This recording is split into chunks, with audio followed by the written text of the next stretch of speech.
마가복음 1장. 하나님의 아들 예수 그리스도의 복음의 시작은 이러하다. 예언자 이사야의 글에 보라, 내가 이제 내 심부름꾼을 보내어 내 길을 준비하도록 하겠다 라는 말씀이 있다. 또 너희는 여호와께서 예루살렘의 성전으로 가실 길을 광야에 뚫어 놓아라. 거친 사막을 평평하게 다듬어서 우리 하나님이 통과하실 큰 길을 닦아 놓아라 라는 말씀도 있다. 이 하나님의 사자가 바로 세례 요한이다. 그는 광야에서 살며 사람들에게 회개하고 세례를 받으라. 그러면 하나님께서 죄를 용서하여 주실 것이다 라고 가르쳤다. 그때 예루살렘과 온 유대 지방 사람들이 요한에게 몰려와 자기들의 죄를 고백하고 요단강에서 세례를 받았다. 요한은 몸에 낙타털을 걸치고 허리에는 가죽띠를 둘렸으며 메뚜기와 들꿀을 양식 삼아 살면서 사람들에게 이렇게 외쳤다. 나보다 더 능력 있는 분이 내 뒤에 오십니다. 그분은 너무도 위대하여 나는 그분의 신발끈을 풀어드릴 만한 자격도 없습니다. 나는 물로 세례를 주지만 그분은 성령으로 세례를 주실 것이다. 그 무렵 예수께서는 갈릴리 나사렛에서 요단강으로 오셔서 요한에게 세례를 받으셨다. 그런데 무대에서 올라오시는 순간 하늘이 열리며 성령께서 마치 비둘기처럼 자기에게 내려오는 것을 보셨다. 그때 하늘에서 음성이 들려왔다. 너는 내 사랑하는 아들이요 내 마음에 드는 아들이다. 그 일이 있은 직후에 성령께서는 예수를 재촉하여 광야로 가게 하셨다. 예수께서는 거기서 40일 동안 들짐승과 함께 지내면서 사단에게 시험을 받으셨는데 그동안 천사들이 그분의 시중을 들었다. 요한이 헤롯 왕에게 잡혀간 후에 예수께서는 갈릴리에 오셔서 하나님의 복음을 전파하며 드디어 때가 왔다. 하나님 나라가 가까이 왔다. 너희는 회개하고 이 기쁜 소식을 믿으라고 말씀하셨다. 어느 날 예수께서 갈릴리 바닷가를 지나다가 어부인 시몬과 그의 동생 안드레가 그물을 던지고 있는 것을 보셨다. 예수께서 그들을 불러 말씀하셨다. 나를 따라오너라. 내가 너희들을 사랑 낳는 어부가 되게 하리라. 그들은 그 자리에서 그물을 버리고 예수를 따라 나섰다.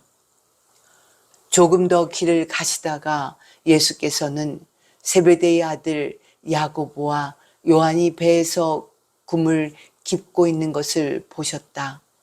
예수께서 그들을 부르시자 그들도 즉시 아버지 세베대와 사꾼들을 배에 남겨두고 예수를 따라 나섰다. 예수와 그 일행은 가버나움에 도착하였다. 안식일 아침이 되자 예수께서는 유대 사람들의 예배 장소인 회당에 가서 설교를 하셨다. 사람들은 예수의 설교에 감탄하였다. 그것은 예수의 설교가 율법 학자들과는 달리 권위가 있었기 때문이다. 그런데 그 자리에 더러운 귀신 들린 사람 하나가 와 있다가 소리쳤다. 나사렛 예수여, 우리가 당신과 무슨 상관이 있다고 우리를 이렇듯 난처하게 만드십니까? 우리를 없애려고 오셨습니까? 나는 당신이 누구인지 압니다. 당신은 하나님의 거룩한 아들이십니다. 예수께서는 더러운 귀신을 꾸짖으시며 조용히 하고 그 사람에게서 나오라고 명령하셨다. 더러운 귀신은 소리를 지르며 그 사람에게 발작을 일으켜 놓고 떠나갔다. 놀란 사람들은 흥분한 목소리로 거기서 일어난 일을 서로 이야기하였다. 이게 도대체 어떻게 된 일인가? 이렇게까지 권위 있는 가르침은 들어본 적이 없다. 더러운 귀신까지도 그분의 명령에 복종하다니. 예수의 소문은 금방 갈릴리 온 지역으로 퍼져나갔다. 예수께서는 회당에서 나와 야고보와 요한과 함께 시몬과 안드레의 집으로 가셨다. 그 집에는 마침 시몬의 장모가 열병으로 앓아누워 있었다. 그 사정을 예수께 알려드리자 예수께서는 그 여자 곁으로 다가가 손을 잡아 일으키셨다. 그러자 순식간에 열이 내려서 그 여자는 자리에서 일어나 그들의 저녁을 준비하였다. 해질 무렵쯤에는 예수께 병을 고쳐달라고 데려온 병자와 귀신 들린 사람들이 그 집안에 가득 찼다. 그리고 문 밖에는 가버나움 시내에서 그것을 보려고 수많은 사람들이 모여들었다. 예수께서는 그날 저녁에 온갖 병자들을 고치고 많은 귀신을 쫓아내셨다. 그러나 자신이 누구인지를 귀신들이 잘 알고 있기 때문에 그들이 말하는 것을 허락하시지 않았다.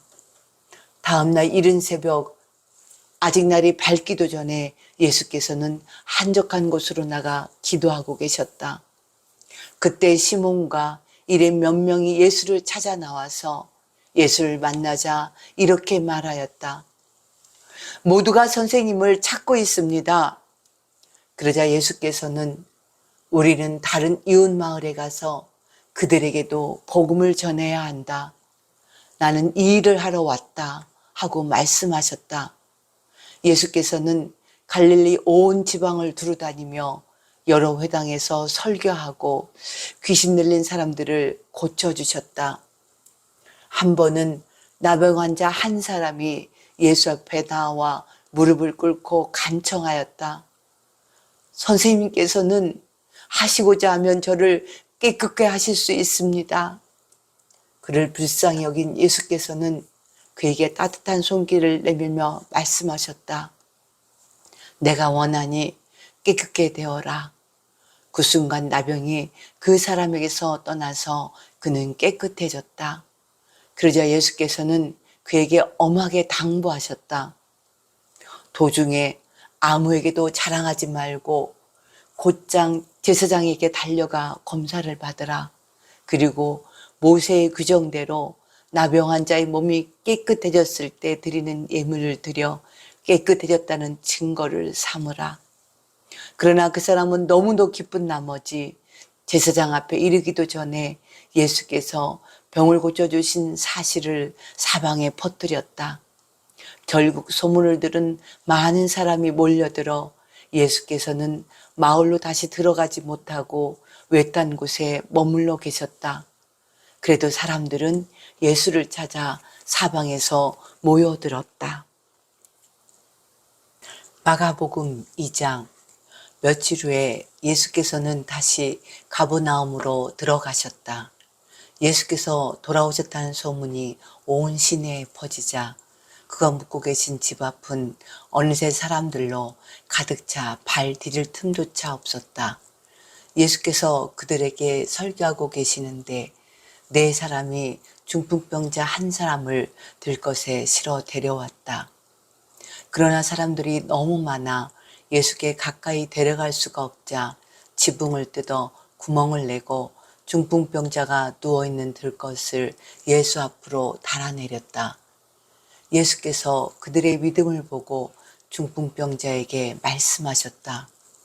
아들아, 내 죄는 용서받았다. 율법학자 몇 사람이 거기 앉아 있다가 속으로 생각하였다. 무엇이라고? 죄를 용서한다고? 이 사람이 어찌하여 감히 이런 말을 하는가? 이것은 하나님을 모독하는 말이다.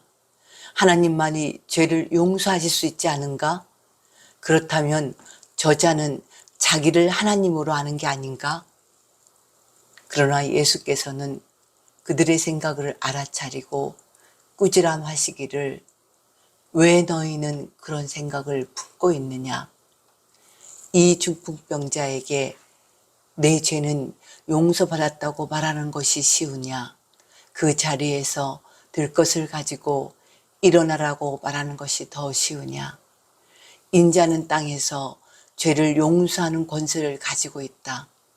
내가 이 사람을 고쳐서 그 증거를 너희에게 보여주겠다 하며 중풍병자에게 돌아서서 말씀하셨다. 들 것을 가지고 집으로 가라. 내 병이 나았다. 그 사람이 벌떡 일어나더니 들 것을 가지고 걸어 나갔다. 사람들은 모두 다 깜짝 놀라며 하나님을 찬양하였다. 그들은 일찍이 이런 일을 본 적이 한 번도 없다고 서로 말하였다. 예수께서 다시 바닷가로 나가서 모여든 군중들에게 설교하셨다.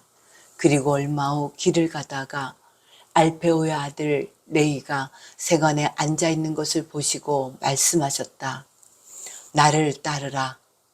그러자 레이는 벌떡 일어나 예수를 따라 나섰다.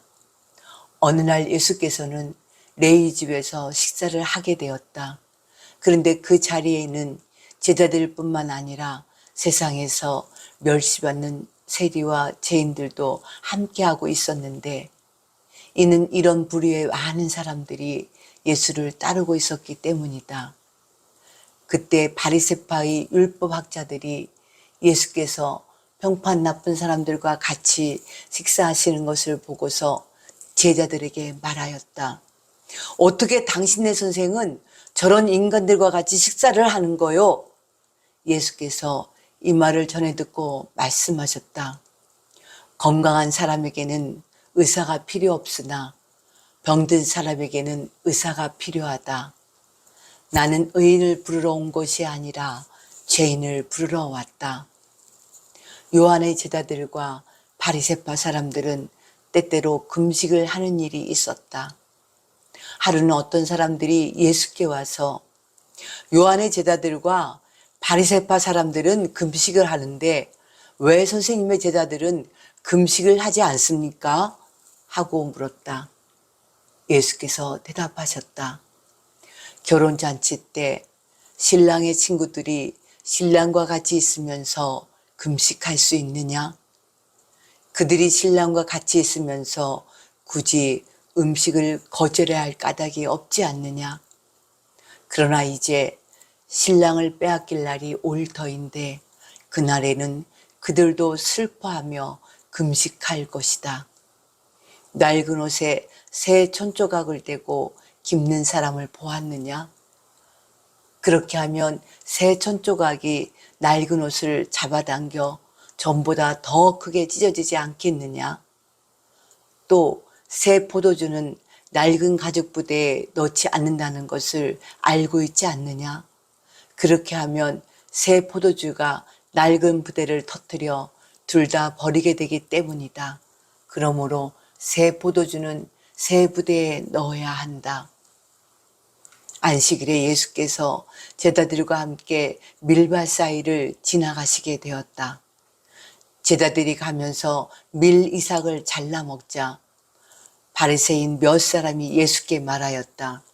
왜 저 사람들이 안식일에 해서는 안 될 일을 하고 있습니까? 그러자 예수께서 말씀하셨다. 너희는 다윗 왕과 그 일행이 굶주렸을 때 어떻게 했는지 읽어보지도 못했느냐?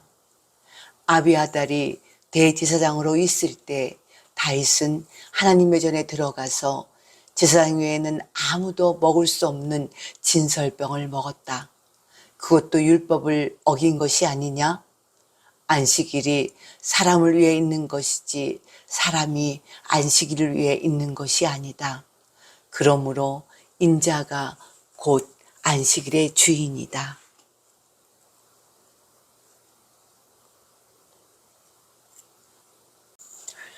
예수께서 다시 회당에 들어가셨다. 그곳에는 마침 한쪽 손이 오그라든 사람이 와 있었다. 그날이 안식일이었으므로 예수를 미워하는 사람들은 예수께서 그 사람을 어떻게 하실 것인가를 눈여겨 지켜보고 있었다. 만일 그 사람을 고쳐주신다면 예수를 고소할 속셈이었다. 예수께서는 그 사람에게 일어나 이 앞으로 나오너라 하고 말씀하신 뒤 사람들을 향해 안식일에 착한 일을 하는 것이 옳으냐, 남을 해치는 일을 하는 것이 옳으냐, 안식일에 사람을 살리는 것이 옳으냐, 죽이는 것이 옳으냐 하고 물으셨다. 그러나 아무도 대답하는 사람이 없었다. 예수께서는 그들의 마음이 굳어져 있는 것을 탄식하시며 그 주위를 둘러보신 다음 그 사람에게 내 손을 펴라 하고 말씀하셨다. 그 사람이 손을 펴자 그의 손은 전처럼 완전히 회복되었다. 바리새파 사람들은 회당에서 나가 헤롯 당원들과 함께 어떻게 예수를 죽일까 그 방도를 모해하기 시작하였다. 예수께서 제자들과 함께 바닷가로 나가셨을 때 갈릴리 온 지역에서 모인 큰 무리가 따라왔다. 유대와 예루살렘과 이두메와 요단강 건너편 그리고 두로와 시돈 부근에서도 큰 무리가 모여들었다. 예수께서 이적을 행하신다는 소문이 사방에 퍼져나갔기 때문에 그것을 보려고 온 것이었다.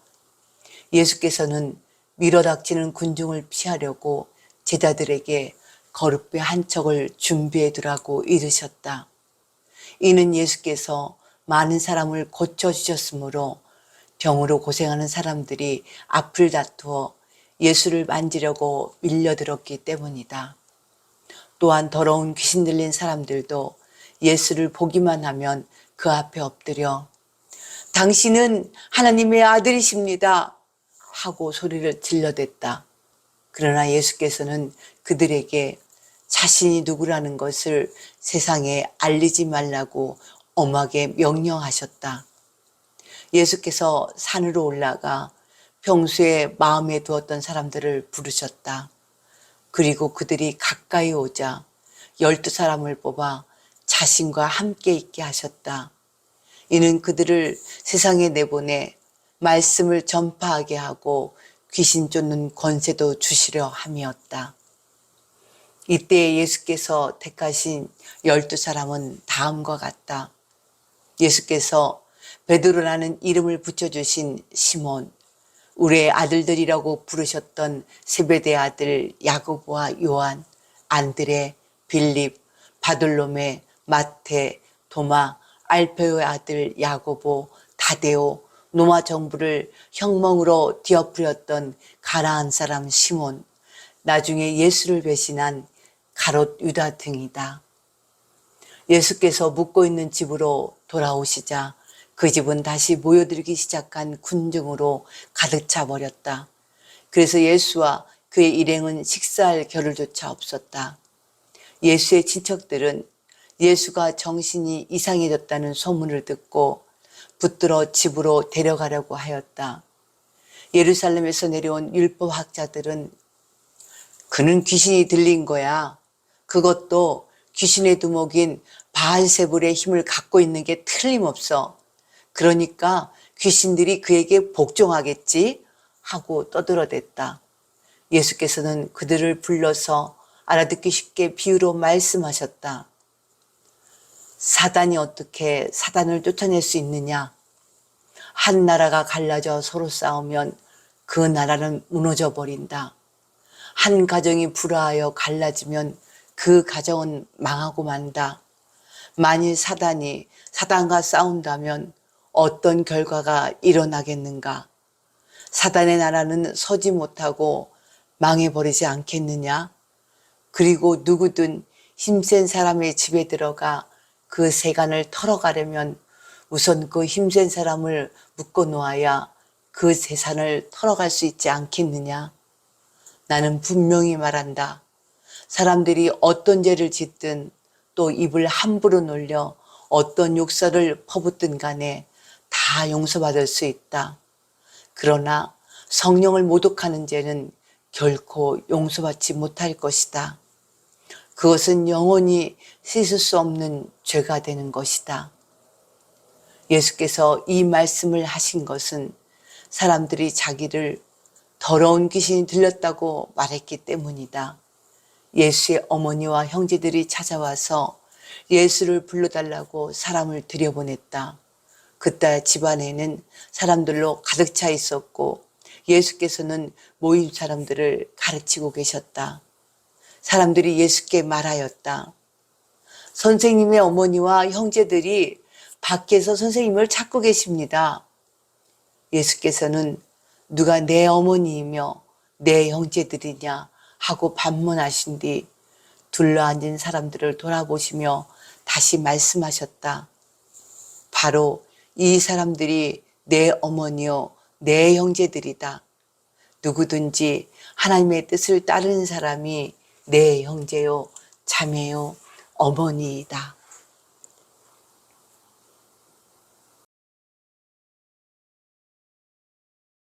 마가복음 4장. 예수께서 다시 바닷가로 나가셨는데 모여든 군중이 너무도 많아 바다 위에 떠 있는 배에 올라앉아 가르치셨다. 예수께서 사람들을 가르치실 때는 언제나 여러 가지 비유를 들어 말씀하셨는데 그날은 이런 비유를 말씀하셨다. 들으라, 한 농부가 씨를 뿌리러 나갔다. 그가 자기 밭에 씨를 뿌렸는데 어떤 것은 길가에 떨어져 새들이 와서 쪼아 먹었고 어떤 것은 흙이 얇게 덮인 돌밭에 떨어져 싹은 곧 나왔지만 흙이 깊지 않아 해가 뜨자 뿌리도 내리지 못한 채 말라버렸다. 또 어떤 것은 가시덤불 속에 떨어졌는데 가시나무들이 자라서 그것을 덮어버렸기 때문에 열매를 맺지 못하였다.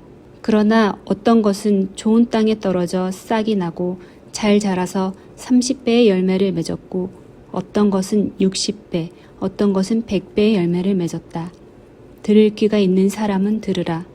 그 후 예수께서 혼자 계실 때 12 제자와 늘 예수를 따르는 사람들이 함께 찾아와 물었다. 그 비유의 뜻이 무엇입니까? 예수께서 대답하셨다. 하나님 나라의 비밀을 아는 것이 너희에게는 허락이 되어 있지만 다른 사람들에게는 감추어져 있다. 그들이 보기는 보아도 알지 못하고 듣기는 들어도 깨닫지 못하는 것은 하나님께로 돌아와 용서받으려 하지 않기 때문이다. 만일 너희가 이 간단한 비유도 알아듣지 못한다면 내가 말하려고 하는 다른 여러 가지 비유를 어떻게 다 알아들을 수가 있겠느냐. 내가 말한 씨를 뿌리는 농부는 하나님의 말씀을 전하는 사람이다. 길가에 씨가 뿌려졌다는 것은 하나님의 말씀을 듣기는 하지만 마음에 받아들이지 않았기 때문에 사단이 와서 그 말씀을 곧 잊어버리게 만드는 사람을 두고 하는 말이다. 돌밭에 씨가 뿌려졌다는 것은 하나님의 말씀을 기쁘게 듣기는 하지만 그 마음속에 깊이 뿌리를 내리지 못하여 처음에는 잘 나가다가 박해가 시작되면 곧 넘어지는 사람을 두고 하는 말이다. 가시덤불 속에 씨가 뿌려졌다는 것은 하나님의 말씀을 듣고 받아들이기는 하나 세상살이의 염려와 재물의 유혹과 기타 여러 가지 욕심이 하나님의 말씀을 그 마음에서 밀어내버려 열매 맺지 못하는 사람을 두고 하는 말이다. 그러나 좋은 땅에 씨가 뿌려졌다는 것은 하나님의 말씀을 진실하게 받아들임으로써 풍성한 열매를 거두는 사람, 즉 그 마음속에 심어진 씨가 30배, 60배, 100배의 열매를 맺는 사람을 두고 하는 말이다. 예수께서 또 그들에게 말씀하셨다. 등불을 켜서 대박으로 덮어두거나 침상 밑에 두는 사람이 어디 있겠느냐. 누구나 등잔대 위에 두지 않겠느냐. 아무리 감추어 둔 것이라도 언젠가는 드러나기 마련이다. 들을 귀가 있는 사람은 들으라. 이 말을 명심하여 들으라. 너희가 남에게 달아주면 주는 만큼 받을 뿐만 아니라 덤까지 받을 것이다. 누구든지 가진 사람은 더 받을 것이고 가지지 못한 사람은 그 가진 것마저 빼앗길 것이다. 하나님 나라는 농사꾼이 그 밭에 뿌려놓은 씨와 같다. 그 씨는 농사꾼이 가꾸지 않아도 자고 깨고 하는 동안에 저절로 싹이 돋아 자란다. 땅이 그 씨를 자라게 하기 때문이다. 처음에는 싹이 돋고 그 다음에는 이삭이 나며 마침내는 이삭에 나달이 맺힌다. 그러면 농사꾼은 낫을 가지고 나가 익은 곡식을 거두어 들인다. 예수께서 말씀하셨다. 하나님 나라를 어떻게 묘사할 수 있을까? 무슨 비유로 그것을 설명할 수 있을까? 하나님 나라는 겨자씨 하나과 같다. 겨자씨는 모든 씨 가운데 가장 작은 것이지만 땅에 뿌려진 다음에는 어떤 식물보다도 크게 자라서 공중의 새들이 그 그늘진 가지에 깃들일 만큼 무성하게 된다. 예수께서는 사람들이 알아듣기 쉽도록 이와 같이 많은 비유로 가르치셨다. 예수께서는 여러 사람들 앞에서는 비유가 아니면 말씀하지 않으셨으나 제자들에게만은 따로 그 뜻을 설명해 주셨다. 저녁 때가 되자 예수께서는 제자들에게 바다 저편으로 건너가자고 말씀하셨다. 그래서 제자들이 무리를 그대로 남겨둔 채 예수를 모시고 배를 저어 가자 다른 배들도 뒤따랐다. 그런데 얼마 못 가서 거센 폭풍이 일면서 큰 물결이 배 안으로 덮쳐 배가 가라앉을 지경이 되었다. 그러나 예수께서는 배 고물에 머리를 기대고 주무시고 계셨다. 제자들이 예수를 깨우며 소리쳤다. 선생님, 저희가 빠져 죽게 되었는데도 돌보지 않으시렵니까? 예수께서 일어나 바람을 꾸짖으시며 바다를 향하여 고요하고 잔잔하라고 말씀하셨다. 그러자 바람이 그치고 물결은 아주 잔잔해졌다. 예수께서 제자들을 꾸짖으셨다. 왜 그렇게도 겁이 많으냐? 아직도 나를 믿지 못하느냐? 그들은 두려움에 사로잡혀 자기들끼리 수근거렸다. 이분이 대체 누구시기에 바람과 바다까지도 복종하는가? 마가복음 5장. 예수와 그 일행이 바다 건너편 거라사인의 지방에 이르렀을 때 방금 무덤 사이에서 내려온 더러운 귀신 들린 사람을 만나게 되었다. 이 사람은 무덤에서 살았는데 누구도 그를 메어둘 수 없었다. 여러 번 쇠고랑도 채우고 쇠사슬로 묶어도 보았으나 그는 번번이 그것들을 끊어버렸다. 결국 아무도 그를 휘어잡지 못하였다. 그는 밤이나 낮이나 무덤과 산기슭을 돌아다니면서 소리를 지르고 뾰족한 돌로 자기 몸을 짓찢어 상처를 내곤 하였다. 그는 저 멀리 배를 타고 오시는 예수를 보고 달려 내려와 그 앞에 엎드렸다. 예수께서 그 사람 속에 있는 귀신을 보고 이리 나오라, 이 더러운 귀신아 하고 말씀하셨다. 그러자 귀신은 소리를 지르며 말하였다. 지극히 높으신 하나님의 아들 예수여, 저를 어떻게 하실 작정입니까? 제발 저를 괴롭히지 마십시오. 내 이름이 무엇이냐? 하고 예수께서 물으시자 그 귀신이 대답하였다. 군대라 합니다. 우리의 수요가 엄청나게 많기 때문입니다. 그리고 귀신은 예수께 자기들을 다른 지방으로 쫓아내지 말아달라고 간절히 빌었다. 마침 그곳 산 기슭에는 노아 기르는 큰 돼지떼가 있었다. 그것을 본 귀신이 저희를 저 돼지들에게 들여보내 주십시오 하고 간청하였다. 예수께서 허락하시자 더러운 귀신들이 그 사람에게서 나와 돼지들 속으로 들어갔다. 그러자 무려 2,000마리나 되는 돼지떼가 비탈을 내리달려 바다에 빠져 죽었다. 돼지치던 사람들이 놀라 읍내와 마을로 뛰어가 이 일을 알렸다. 마을 사람들이 무슨 일이 일어났는지 궁금하여 예수께서 계시는 곳으로 모여들었다. 그들은 귀신 들렸던 사람이 옷을 갖추어 입고서 멀쩡하게 앉아있는 모습을 보고는 겁이 났다. 그 일어난 일을 처음부터 지켜본 사람들이 모여든 마을 사람들에게 사실대로 말해주자 마을 사람들은 예수께 그곳을 떠나달라고 간청하였다. 예수께서 배에 있는 대로 발걸음을 옮기자 귀신 들렸던 사람이 자기도 따라가겠다고 애원하였으나 예수께서는 허락하지 않고 이렇게 말씀하셨다. 집으로 돌아가 주께서 내게 어떤 이적을 행하셨고 어떤 자비를 베풀어 주셨는가를 이웃에게 전하라. 그 사람은 대가볼리 온 지역을 돌아다니며 예수께서 자기에게 베푸신 위대한 일을 널리 전하였다. 그리고 이야기를 듣는 사람마다 모두 놀라워하였다. 예수께서 배를 타고 건너편으로 다시 돌아오시자 큰 무리가 또다시 바닷가로 모여들었다. 그때 야이로라는 한 회당장이 와서 예수 앞에 엎드려 어린 딸을 고쳐달라고 애원하였다. 제 딸이 다 죽게 되었습니다. 제발 오셔서 그 아이에게 손을 얹어 살려주십시오. 예수께서 그를 따라 나서자 많은 무리가 함께 예수의 뒤를 쫓았다. 그 무리 가운데에는 12해 동안이나 하열병으로 고생하는 여자가 있었다. 그 여자는 많은 의사를 찾아다니며 치료받았으나 돈만 허비하였을 뿐 오히려 상태가 더 나빠졌다.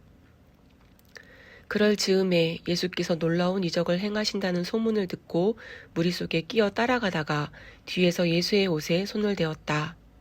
그것은 그분의 옷에 손을 대기만 해도 병이 나을 것이다 라는 믿음이 있었기 때문이다. 과연 여자는 예수의 옷자락에 손을 대자마자 하혈이 멈추면서 병이 나은 것을 느낄 수 있었다. 예수께서는 곧 자신에게서 병 고치는 능력이 나간 것을 아시고 돌아서서 무리들을 둘러보며 물으셨다. 누가 내 옷에 손을 대었느냐? 그러자 제자 한 사람이 이렇게 많은 무리가 사방에서 밀어대고 있는데 누가 선생님께 손을 댔는지 어떻게 알 수 있겠습니까? 하고 반문하였다. 그러나 예수께서는 여전히 주위를 둘러보며 손댄 사람을 찾으셨다. 그때 그 여자는 자기 몸에 일어난 일을 알기 때문에 두려워 떨며 예수의 발 앞에 엎드려 자기가 한 일을 그대로 말씀드렸다. 예수께서 여자에게 말씀하셨다. 딸아, 내 믿음이 너를 구원하였다. 평안히 가거라.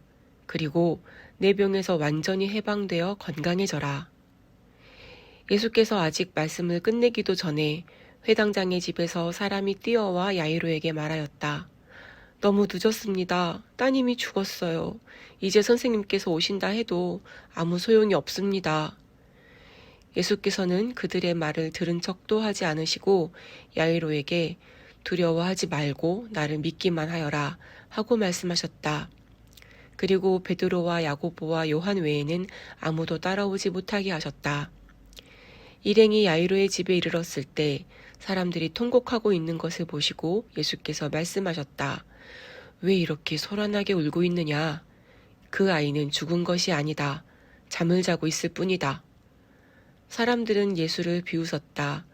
그러나 예수께서는 그들을 내보내신 후 그 아이의 부모와 세 제자만을 데리고 아이가 누워있는 곳으로 들어가셨다.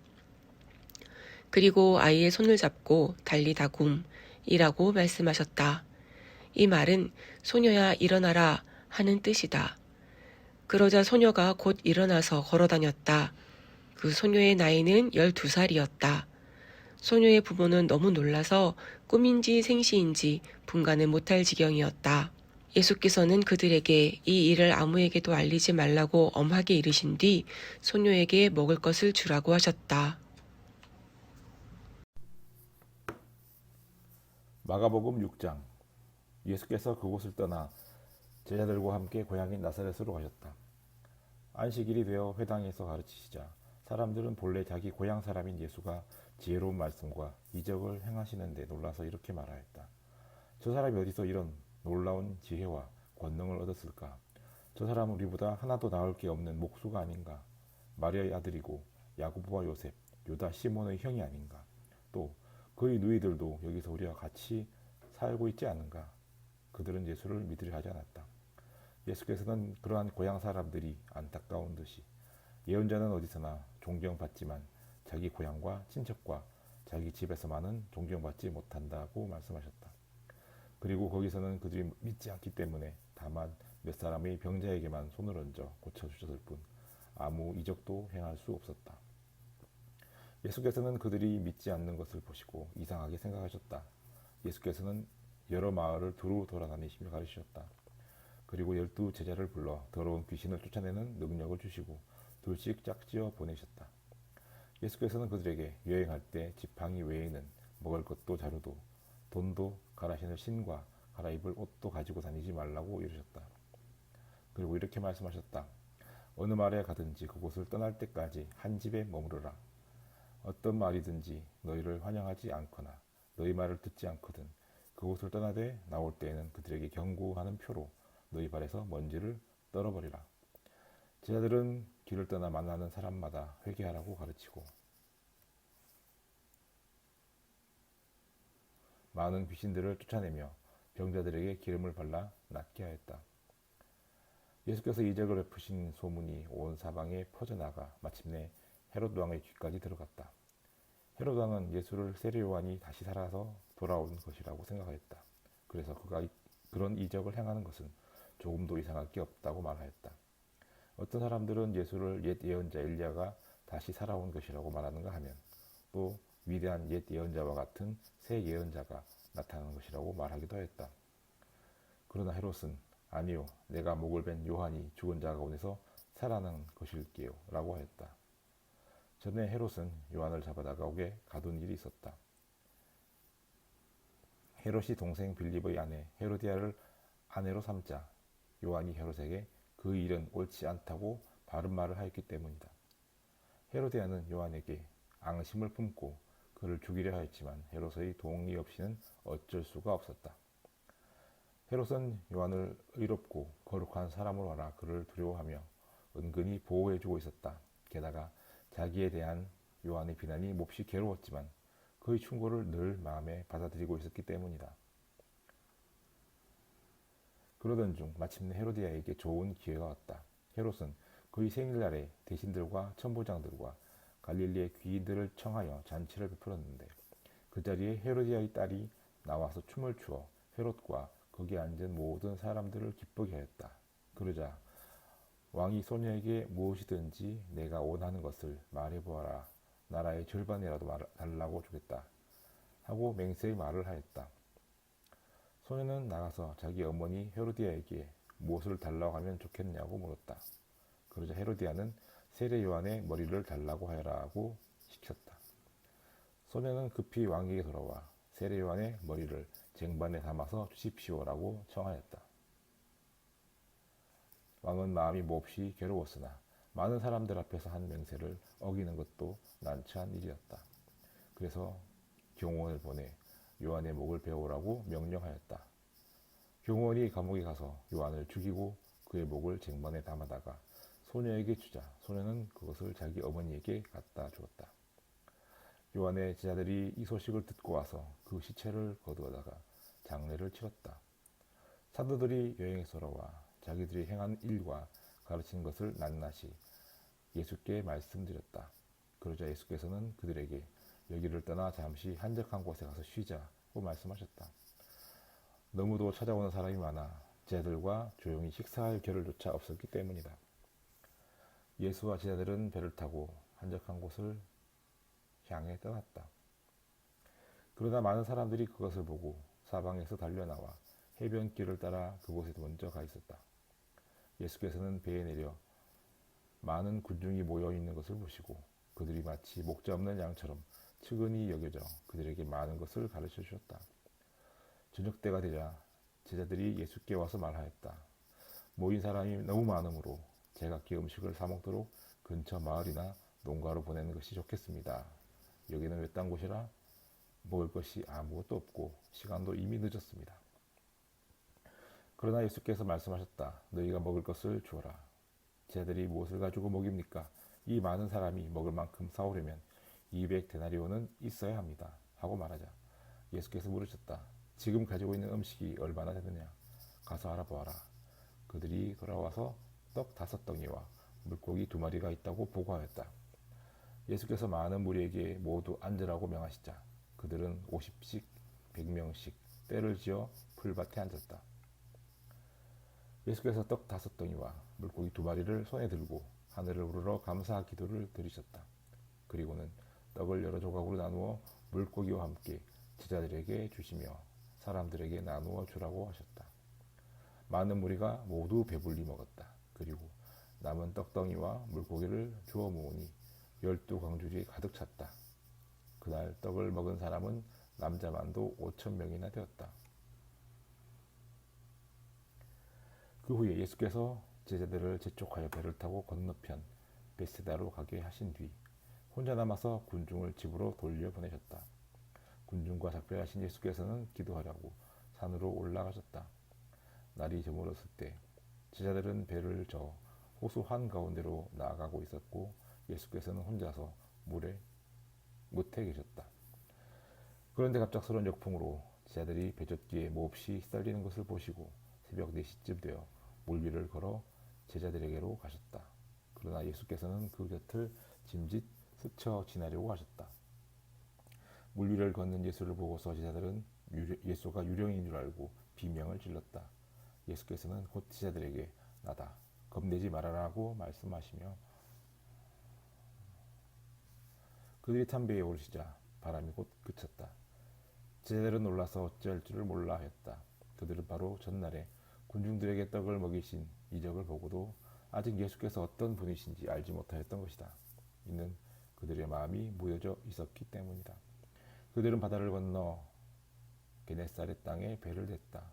그들이 배에서 내리자 거기 서 있는 사람들이 즉시 예수를 알아보고 인근 마을로 뛰어다니며 예수께서 오셨다는 소식을 알리자 사람들은 병자들을 들것에 누인 채 데려왔다.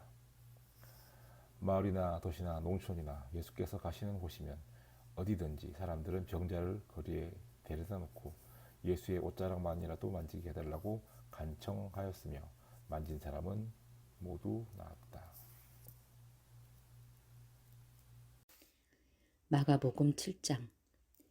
어느 날 바리새파 사람들과 율법 학자 몇 사람이 예루살렘에서 예수를 보러 왔다가 예수의 제자 몇 사람이 식사하기 전에 손을 씻지 않고 음식 먹는 것을 보았다.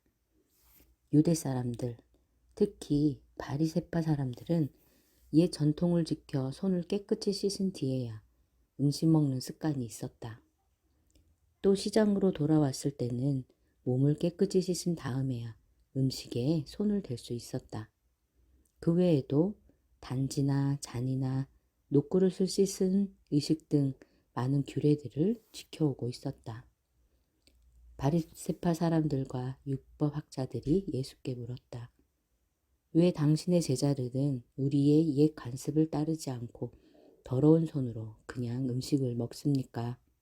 예수께서 이렇게 대답하셨다. 이 위선자들아, 이사야가 너희에 대해 이미 적절한 예언을 하였다. 이 백성이 나를 섬긴다고 주장을 하지만 사실은 말로만 나를 섬기고 높일 뿐 마음은 내게서 아주 멀리 떠나 있다. 그들이 나를 경외하며 재물을 바친다고 해도 아무 쓸모없는 일이다. 그들은 나를 세계의 주인으로 인정하지 않고 자기들에게 편리한 대로 생각해내어 만든 규정에 따라서만 나를 높이고 섬기기 때문이다. 얼마나 옳은 말이냐. 너희는 하나님의 율법을 버리고 너희 자신의 전통만을 고집하고 있다. 그러나 사실은 너희 자신의 전통을 지킨다는 명목으로 사람들을 짓밟고 있으니 그것이야말로 하나님의 율법을 어기는 것이다. 모세는 내 부모를 공경하라고 하였고 어미나 아비를 우습게 여기는 자는 반드시 사형에 처하여야 한다고 하였다. 그런데 너희는 부모에게 미안합니다. 저는 부모님을 도와드릴 수 없습니다. 부모님께 드려야 할 것을 하나님께 드렸기 때문입니다. 하고 말하기만 하면 된다고 하면서 진정으로 부모에게 아무것도 해드리지 못하게 하고 있지 않느냐. 이것이 바로 너희를 인간이 만든 전통을 지키기 위해 하나님의 율법을 어기고 있는 것이 아니란 말이냐. 이는 단 하나에 불과하다. 그 밖에도 너희는 그와 비슷한 일을 많이 저지르고 있다. 그리고 나서 예수께서는 군중을 불러 말씀하셨다. 너희는 모두 잘 듣고 깨달으라. 밖에서 들어가는 것이 너희를 더럽히는 것이 아니라 안에서 나오는 것이 너희를 더럽힌다. 들을 귀가 있는 사람은 들으라. 예수께서 군중을 떠나 집으로 들어가셨을 때 제자들이 그 말씀의 뜻이 무엇인지를 물었다. 예수께서는 너희도 알아듣지 못하느냐? 너희가 먹는 음식이 너희를 더럽히는 것이 아니라는 것을 아직도 알지 못하느냐? 음식은 배로 들어가 뒤로 배설해 버리면 그만이다 하시며 음식의 깨끗함보다 마음의 정결함을 강조하셨다. 그리고 덧붙여 말씀하셨다. 사람에게서 나오는 것이 사람을 더럽힌다. 곧 인간의 마음에서부터 악한 생각이 나와서 도둑질, 살인, 간음, 탐욕, 악의, 사기, 방탕, 시기, 중상, 교만, 그리고 여러 가지 어리석은 죄를 짓게 한다. 이 모든 악한 것이 너희 마음속에서 나와 너희 육신을 더럽히며 하나님 앞에 설 수 없는 사람으로 만드는 것이다. 예수께서는 갈릴리를 떠나 두로 지방으로 가셨다. 그리고 예수께서는 거기 계시다는 것을 아무에게도 알리지 않으려 하였으나 그렇게 할 수가 없었다. 여느 때와 마찬가지로 예수께서 오셨다는 소문이 금방 퍼져나갔기 때문이다.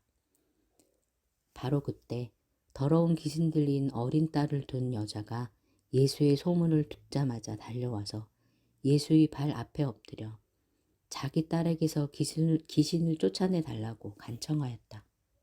그 여자는 업신여김을 받은 헬라인으로 수로무닉의 태생이었다. 예수께서 그 여자에게 말씀하셨다. 나는 먼저 내 식구들을 유대인들로부터 돌봐야 한다. 자녀들이 먹을 음식을 강아지에게 던져주는 것은 옳지 않다. 그 여자가 대답하였다. 선생님, 옳은 말씀입니다. 그렇지만 상 밑에 있는 강아지도 아이들이 흘린 부스러기는 얻어먹질 않습니까? 그러자 예수께서 말씀하셨다. 그래, 훌륭한 대답이다. 내가 내 어린 딸을 고쳐주겠다. 집으로 돌아가라. 귀신이 벌써 내 딸에게서 떠나갔다. 그 여자가 집에 돌아가 보니 어린 딸은 조용히 자리에 누워 있었고 귀신은 떠나가고 없었다. 예수께서 두로 지방을 떠나 시돈에 가셨다가 데가볼리 지방을 거쳐 갈릴리 호수로 돌아오셨다. 사람들이 기먹은 반병어리 한 사람을 데리고 와서 그에게 손을 얹어 고쳐달라고 간청하였다. 예수께서는 그 사람을 군중들 틈에서 따로 불러내어 손가락을 양쪽 귀에 넣으셨다가 침을 발라 그의 혀에 대셨다. 그리고 나서 하늘을 우러러 탄식하시며 에바다 하고 명령하셨다. 이는 열려라 라는 뜻이다. 그러자 그 사람은 즉시 귀가 열리고 혀가 풀려서 완전히 듣고 말할 수 있게 되었다. 예수께서는 군중에게 이 소문을 퍼뜨리지 말라고 말씀하셨으나 엄하게 이르면 이를수록 사람들은 더욱더 그 소문을 퍼뜨렸다. 그들은 그 놀라운 일을 보고 그분이 하시는 일은 모두가 신기하다. 기머거리와 벙어리도 낫게 하신다니 하고 감탄에 마지 않았다. 마가복음 8장. 하루는 또 많은 무리가 멸치씩 함께 모여 있었으므로 먹을 것이 떨어졌다. 예수께서는 그 형편을 아시고 제자들을 불러 말씀하셨다. 이 많은 사람이 벌써 사흘 동안이나 나와 함께 여기서만 지냈으니 먹을 것이 없어 안 됐구나. 만일 그들을 그냥 집으로 돌려보낸다면 가다가 길에서 쓰러질 것이다. 그들 중에는 먼 데서 온 사람들도 있지 않느냐. 제자들이 이 빈들에서 저희가 어떻게 이 많은 사람들을 먹일 양식을 마련할 수 있겠습니까? 하고 어처구니 없다는 듯이 말하자 예수께서는 너희에게 떡이 몇 덩이나 있느냐 하고 물으셨다. 7덩이 있습니다 하고 제자들이 대답하였다. 예수께서는 군중을 땅에 앉게 하시고 떡 7덩이를 손에 들고 하나님께 감사 기도를 드린 후에 그것을 떼어 제자들에게 주며 나누어주라고 하셨다. 제자들이 그것을 군중들에게 나누어 주었다.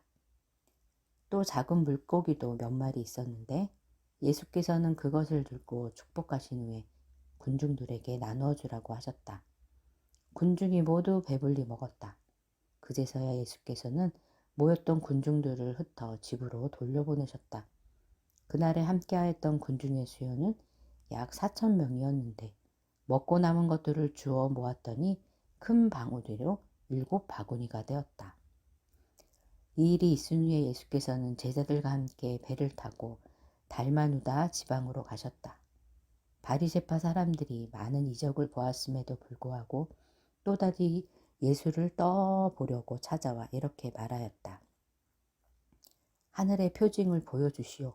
그러면 우리가 당신을 믿겠소. 예수께서는 이 말을 듣고 마음속으로 깊이 탄식하며 말씀하셨다.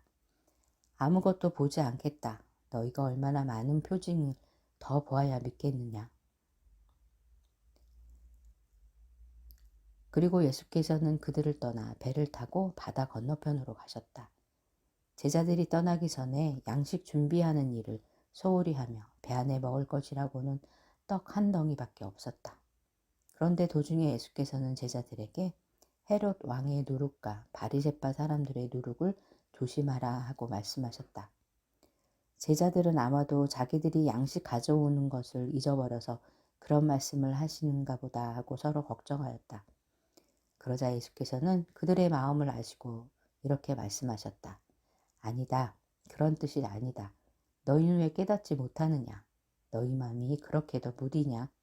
너희는 왜 눈이 있어도 보지 못하고 귀가 있어도 듣지 못하느냐?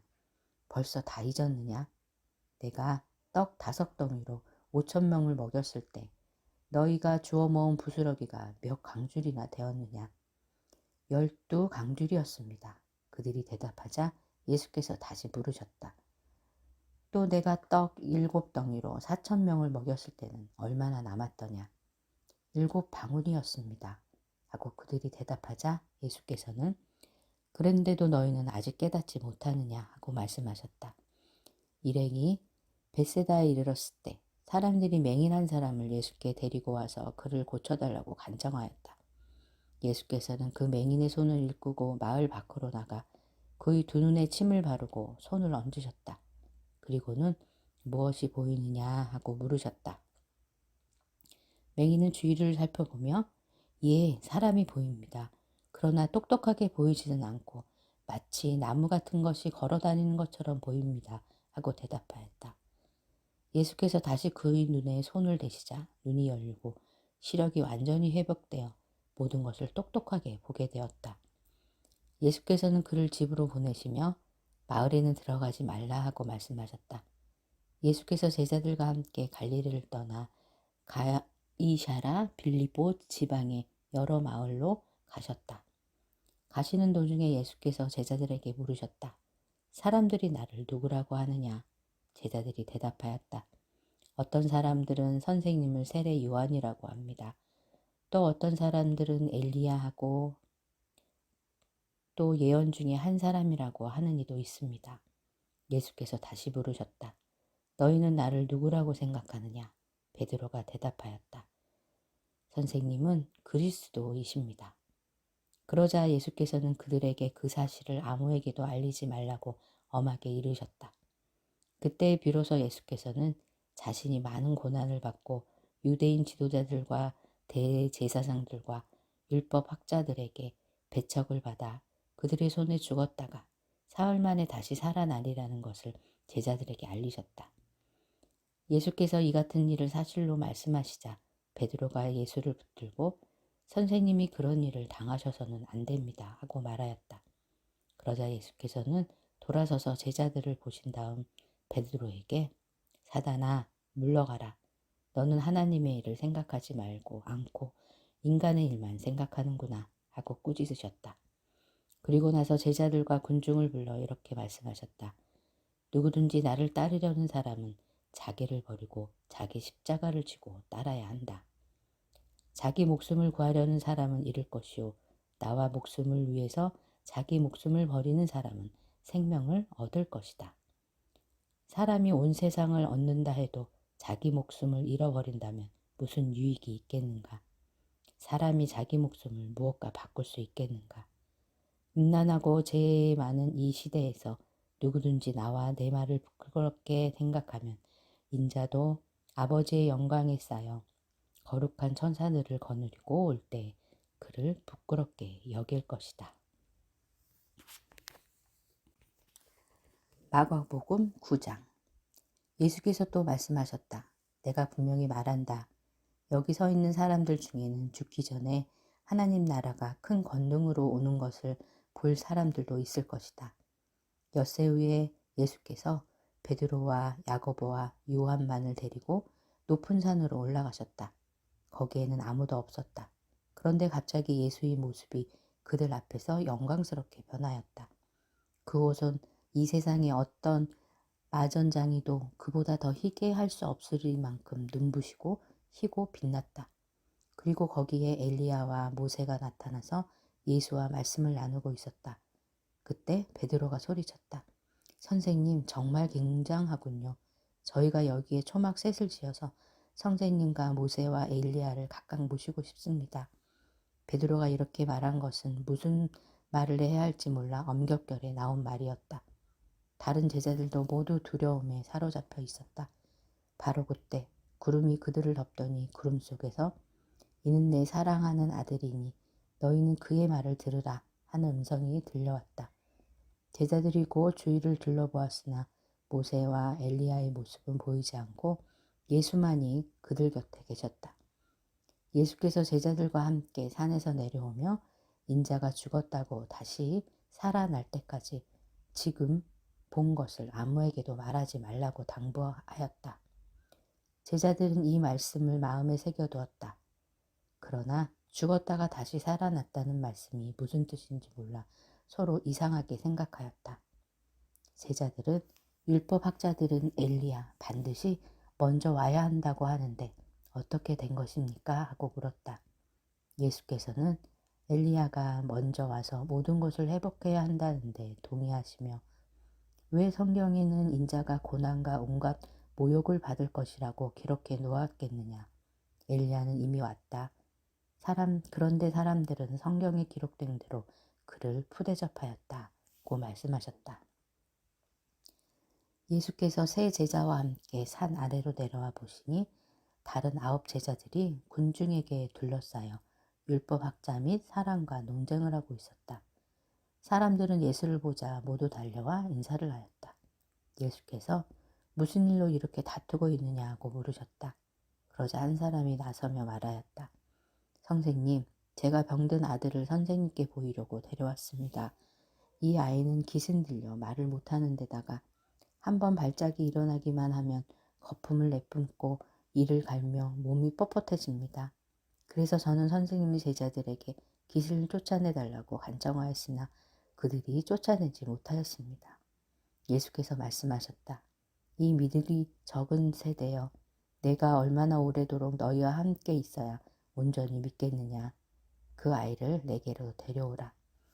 그들이 아이를 예수께 데려오자 귀신이 예수를 보고 아이에게 심한 발작을 일으켰다.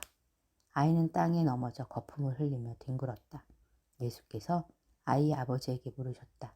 아이가 이렇게 된 지 얼마나 되었는가? 아이 아버지가 대답하였다. 어릴 때부터입니다. 발작이 일어나면 아이는 불 속이나 물 속으로 마구 뛰어들어 죽을 고비도 많이 넘겼습니다. 만일 선생님께서 하실 수만 있다면 저희에게 자비를 베풀어 주십시오. 예수께서 말씀하셨다. 하실 수 있다면이 무슨 말이냐? 만일 내가 믿기만 한다면 무엇이든 이루어질 것이다. 아이 아버지가 소리쳤다. 제가 믿습니다. 믿음이 부족한 저를 도와주십시오.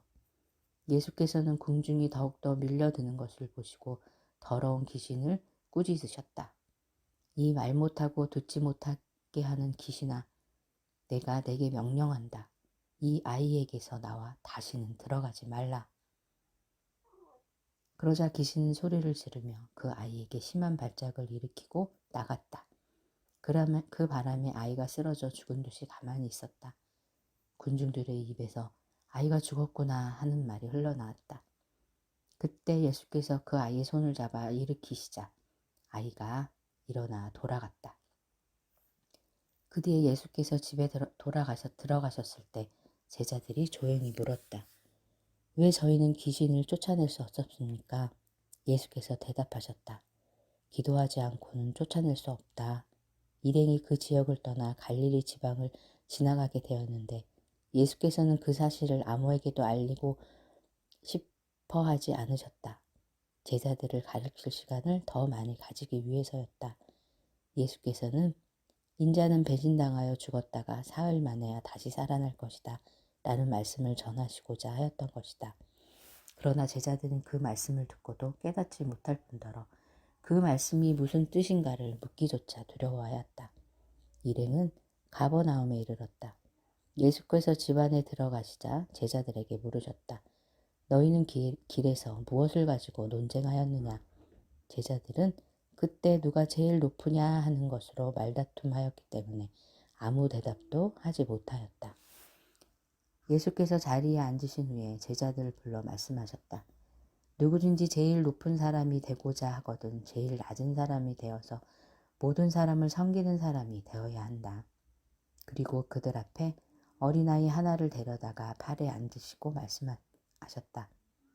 누구든지 내 이름으로 어린아이 하나를 영접하면 곧 나를 영접하는 것이고 또 나를 영접하면 나를 보내신 내 아버지를 영접하는 것이다. 하루는 제자 요한이 예수께 말하였다. 선생님, 어떤 사람이 선생님의 이름으로 귀신을 쫓아내는 것을 보았습니다. 그러나 우리와 함께 다니는 사람이 아니므로 못하게 막았습니다. 예수께서 이렇게 대답하셨다. 막지 말라. 내 이름으로 이적을 행하면서 나를 반대하지는 않을 것이다. 누구든지 우리를 반대하지 않는 사람은 우리를 지지하는 사람이다. 내가 분명히 말한다. 누구든지 너희가 그리스도의 사람이라고 하여 너희에게 물 한 잔이라도 주는 사람은 반드시 상을 받을 것이다. 그러나 나를 믿는 보잘것없는 사람 가운데 하나라도 죄 짓게 하는 사람은 그 목에 연자 맷돌을 달고 바다에 던져지는 편이 오히려 낫다. 만일 너희 손이 죄를 짓게 하거든 그 손을 찢어버리라. 두 손을 가지고 꺼지지 않는 지옥 불 속에 들어가는 것보다는 한 손을 가지고 하나님 나라에 들어가는 편이 낫다. 또 너희 발이 죄를 짓게 하거든 그 발을 찍어버리라. 두 발을 가지고 지옥에 던져지는 것보다는 발 하나만 가지고 하나님 나라에 들어가는 편이 낫다. 또 너희 눈 하나가 죄를 짓게 하거든 그 눈을 빼어버리라. 두 눈을 가지고 지옥 불 속에 들어가는 것보다는 애꾸눈이 되더라도 하나님 나라에 들어가는 편이 낫다. 지옥에서는 그들을 파먹는 구더기도 죽지 않고 불도 꺼지지 않는다. 거기서는 모두가 불소금에 절여질 것이다. 만일 소금이 짠맛을 잃어버리면 아무 쓸데가 없다. 무엇으로 그것을 다시 짜게 할 수 있겠는가? 그러므로 너희도 제 맛을 잃어버리지 말고 서로 화목하라. 마가복음 10장. 예수께서는 가버나움을 떠나 유대 지방 남쪽을 거쳐 요단강 동편으로 가셨다. 그전과 다름없이 수많은 군중이 모여들자 예수께서는 늘 하시던 대로 그들을 가르치셨다. 그때 바리새파 사람들 몇이 몰려와서 예수께 물었다. 당신은 이혼을 허락하십니까? 그들은 예수를 시험하려고 이렇게 물은 것이었다. 그러자 예수께서는 모세는 이혼에 대하여 뭐라고 하였느냐 하고 되물으셨다. 그들이 대답하였다. 좋다고 하였습니다. 모세는 누구든지 자기 아내에게 이혼장만 써주면 된다고 하였습니다. 예수께서 말씀하셨다. 모세가 왜 그렇게 말하였겠느냐? 그것은 너희 마음이 완악해져 있기 때문에 그렇게 허락한 것이지 하나님께서 허락하신 것은 아니다. 하나님께서는 천지 창조 때부터 사람을 남자와 여자로 만드셨다. 그러므로 사람은 그 부모를 떠나 자기 아내와 합하여 둘이 한 몸이 되는 것이다. 따라서 그들은 둘이 아니라 한 몸이다. 하나님이 짝지어 주신 것을 사람이 갈라놓아서는 안 된다. 그 후에 일행이 집으로 돌아왔을 때 제자들이 이 문제를 가지고 예수께 다시 물었다. 그러자 예수께서는 누구든지 자기 아내와 이혼하고 다른 여자와 결혼하면 그는 그 여자와 간음하는 것이며 또 만일 아내가 자기 남편과 이혼하고 다른 남자와 결혼하면 역시 그 여자도 간음하는 것이다 하고 말씀하셨다. 한 번은 사람들이 어린아이들을 예수께 데리고 와서 복을 빌어달라고 청하였다.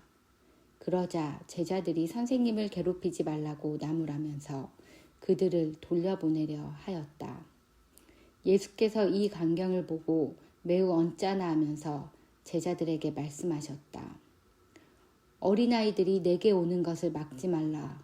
하나님 나라는 이런 어린아이와 같은 사람들의 것이다. 내가 분명히 말한다.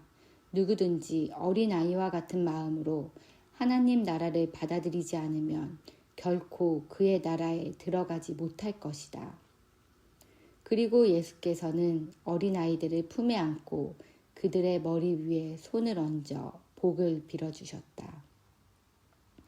예수께서 길을 떠나시는데 어떤 사람이 달려와 그 앞에 무릎을 꿇으며 선하신 선생님, 제가 하늘나라에 들어가려면 어떻게 해야 되겠습니까? 하고 물었다. 예수께서 말씀하셨다. 왜 나를 선하다고 하느냐? 하나님 한 분만이 참으로 선하신 분이다. 계명에 이르되 내 부모를 공경하라. 사람을 죽이지 말라. 간음하지 말라. 도둑질하지 말라. 이웃 사람들에게 불리하도록 거짓 증언을 하지 말라 하지 않았느냐? 그 사람이 대답하였다. 선생님, 저는 그 계명 가운데 어느 한 가지도 어긴 일이 없습니다. 예수께서 그를 사랑스럽게 바라보시며 말씀하셨다. 내가 오히려 한 가지 부족한 것이 있다. 가서 내가 가진 것을 다 팔아 가난한 사람들에게 나누어 주라. 그러면 하늘에서 보화를 얻게 될 것이다. 그런 뒤에 와서 나를 따르라. 그 사람은 큰 부자였기 때문에 침울한 표정으로 근심하며 떠나갔다. 예수께서 그가 가는 것을 지켜보다가 제자들을 둘러보며 부자는 하나님 나라에 들어가기가 매우 어렵다 하고 말씀하셨다. 제자들이 이 말씀을 듣고 의아해하자 예수께서 다시 말씀하셨다. 사랑하는 자들아, 재물을 믿고 사는 사람이 하나님 나라에 들어가기는 참으로 어렵다. 부자가 하나님 나라에 들어가기보다는 낙타가 바늘귀로 빠져나가는 것이 더 쉬울 것이다. 그래도 제자들은 그 말씀이 믿어지지 않아 이렇게 물었다. 그러면 이 세상에서 구원받을 사람이 누구이겠습니까? 예수께서 그들을 유심히 바라보다가 이렇게 말씀하셨다. 사람의 힘으로는 불가능하나 하나님이 함께 하시며 모든 것이 가능하다. 이 말씀을 듣고 베드로가 다른 제자들 앞에 나서서 저희는 모든 것을 버리고 주님을 따랐습니다. 하고 말하였다. 그러자 예수께서 대답하셨다. 내가 분명히 말한다. 누구든지 나를 사랑하고 다른 사람에게 복음을 전하기 위하여 집이나 형제나 자매나 어머니나 아버지나 자녀나 재산을 버린 사람은 지금은 박해를 받을지라도 장차 그 버린 것의 100배로 돌려받을 것이며 오는 세상에서는 영원한 생명을 얻게 될 것이다. 그러나 먼저 된 자가 나중되고 나중된 자가 먼저 될 사람이 많을 것이다. 일행이 예루살렘으로 올라가고 있을 때 예수께서 제자와 군중을 뒤에 두고 앞장서서 홀로 걸어가시자 모두들 놀라고 두려운 마음으로 뒤따라갔다.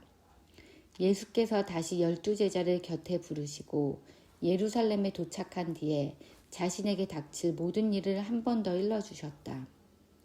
우리가 예루살렘에 도착하면 인자는 대제사장들과 율법 학자들의 손에 넘겨져 사형 선고를 받게 될 것이다.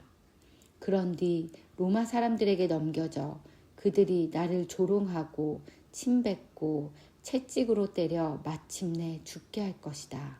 그러나 나는 사흘 만에 다시 살아날 것이다. 세베대의 두 아들 야고보와 요한이 예수 곁에 와서 낮은 소리로 말하였다. 주님, 저희 소원을 들어주십시오. 예수께서 무엇을 원하느냐 하고 물으시자 그들이 말하였다. 저희는 주께서 영광 받으실 때 주님 다음 자리에 앉게 되기를 원합니다. 한 명은 주님의 오른편에 한 명은 주님의 왼편에 앉게 해주십시오. 예수께서 대답하셨다. 너희가 청하는 것이 과연 무엇인지 알고나 하는 말이냐? 너희가 내가 마셔야 할 쓴 잔을 마실 수 있으며 내가 받아야 할 고난의 세례를 받을 수 있단 말이냐? 그들이 물론이지요. 저희는 할 수 있습니다. 하고 대답하자 예수께서 말씀하셨다. 그래, 너희도 내가 마실 잔을 마시고 내가 받을 세례를 받게 될 것이다. 그러나 너희를 내 오른편과 왼편에 앉게 할 권한은 내게 없다. 그것은 하나님께서 이미 정해 놓으셨다.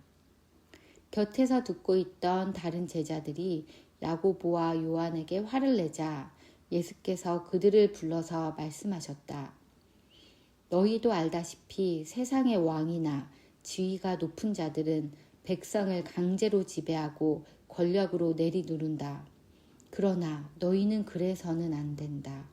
너희 중에 누구든지 큰 사람이 되기를 원하는 사람은 남을 섬기는 자가 되어야 한다. 그리고 너희 중에 주인이 되기를 원하는 사람은 모든 사람의 종이 되어야 한다.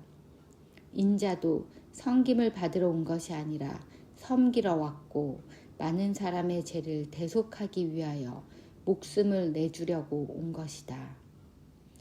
예수와 제자들이 여리고에 들렀다가 뒤따르는 군중과 함께 마을을 떠날 때였다. 디메오의 아들 바디메오라는 맹인 거지가 길가에 앉아 있다가 지나가시는 이가 나사렛 예수라는 말을 듣고 소리를 지르기 시작하였다. 다윗의 자손이신 예수여, 저를 불쌍히 여겨 자비를 베풀어 주십시오. 사람들이 조용하시오 하고 야단쳤으나 그는 더욱 큰 소리로 오 다윗의 자손이시여, 저를 불쌍히 여겨 주십시오 하고 다시 한번 소리를 질렀다. 예수께서 그 소리를 들으시고 걸음을 멈추시며 그를 불러오라고 하셨다.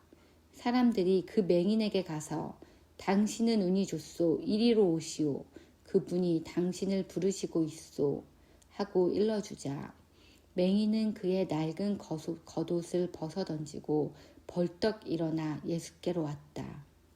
예수께서 내가 무엇을 해주기를 바라느냐 하고 물으시자 맹인이 선생님 눈을 뜨게 해주십시오 하고 대답하였다. 그러자 예수께서 말씀하셨다. 좋다, 눈을 떠라. 내 믿음이 너를 낫게 하였다. 그러자 맹인은 그 자리에서 보게 되어 예수를 따라 나섰다. 마가복음 11장. 그들이 예루살렘에 가까이 와서 감람산 근처 벳바게와 베다니에 이르렀을 때에 예수께서 두 제자를 먼저 보내시며 말씀하셨다. 저쪽에 있는 마을로 들어가라. 마을에 들어서면 아직 아무도 타보지 않은 새끼 나귀 한 마리가 매어 있는 것이 눈에 띌 것이다. 그것을 풀어서 이리로 끌고 오라. 만일 누가 왜 그러냐고 묻거든 우리 주님이 쓰시겠답니다 하고 말하라. 그러면 곧 보내줄 것이다. 두 제자가 마을 어귀에 가보니 과연 어린 나귀가 집 앞 길가에 매어 있었다. 그래서 그것을 풀고 있는데 거기 서 있는 사람들이 그 나귀를 왜 풀어가는 거요? 하고 물었다. 제자들이 예수께서 일러주신 대로 말하자 그들이 허락하였다. 제자들은 새끼 나귀를 끌고 와서 자기들의 겉옷을 나귀 등에 얹어 놓은 다음 예수를 그 위에 올라 앉으시게 하였다. 많은 사람들이 겉옷을 벗어 길 위에 펴놓기도 하고 들에서 나뭇가지를 꺾어다가 길에 깔아놓기도 하였다. 그리고 행진이 시작되었는데 예수께서는 한가운데서 나귀를 타고 가시자 앞뒤로 에워싼 군중이 일제히 환호하며 걸어갔다. 호산나, 주님의 이름으로 우리 임금이 오신다. 하나님을 찬양하라. 우리 조상 다윗의 나라가 돌아온다. 하나님을 찬양하라. 한없이 높은 하늘에서도 호산나. 그날 예수께서는 예루살렘에 이르러 성전으로 들어가셨다. 거기서 모든 것을 주의 깊게 둘러보신 후 날이 이미 저물어 12제자와 같이 베다니로 나가셨다. 이튿날 아침 그들이 베다니를 떠나올 때 예수께서 시장길을 느끼셨다. 그때 잎이 무성한 무화과 나무 한 그루가 멀지 않은 곳에 서 있는 것을 보시고 혹시 그 나무에 열매가 있을까 하고 가까이 가보셨다. 그러나 잎사귀뿐이고 열매는 없었다. 아직 무화과 철이 아니었기 때문이다. 그래서 예수께서는 그 나무를 향하여 이렇게 저주하셨다. 너는 이제부터 영원히 열매 맺지 못할 것이니 누구도 너에게서 열매를 따먹지 못할 것이다. 제자들도 이 말씀을 듣고 있었다. 일행이 예루살렘에 도착하자 예수께서는 성전 안으로 들어가 거기서 팔고 사는 사람들을 다 쫓아내시고 환정상들의 탁자와 비둘기 장수들의 의자를 둘러 엎으셨다. 또 물건들을 가지고 성전뜰을 지나다니는 것도 못하게 하셨다. 예수께서 그들을 가르치며 말씀하셨다. 나는 시온산 위에 있는 나의 성전을 세계 만민이 다 와서 나에게 기도할 수 있는 곳으로 만들겠다고 성경에 기록되어 있지 않느냐? 그런데 너희는 이 성전을 강도의 소굴로 만들어 버렸구나.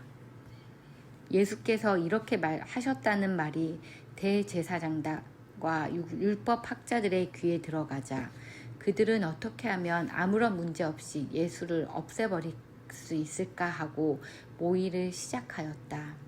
모든 사람들이 예수의 가르치심에 감복하고 있기 때문에 잘못하였다가는 폭동이라도 일어나지 않을까 두려워진 것이다.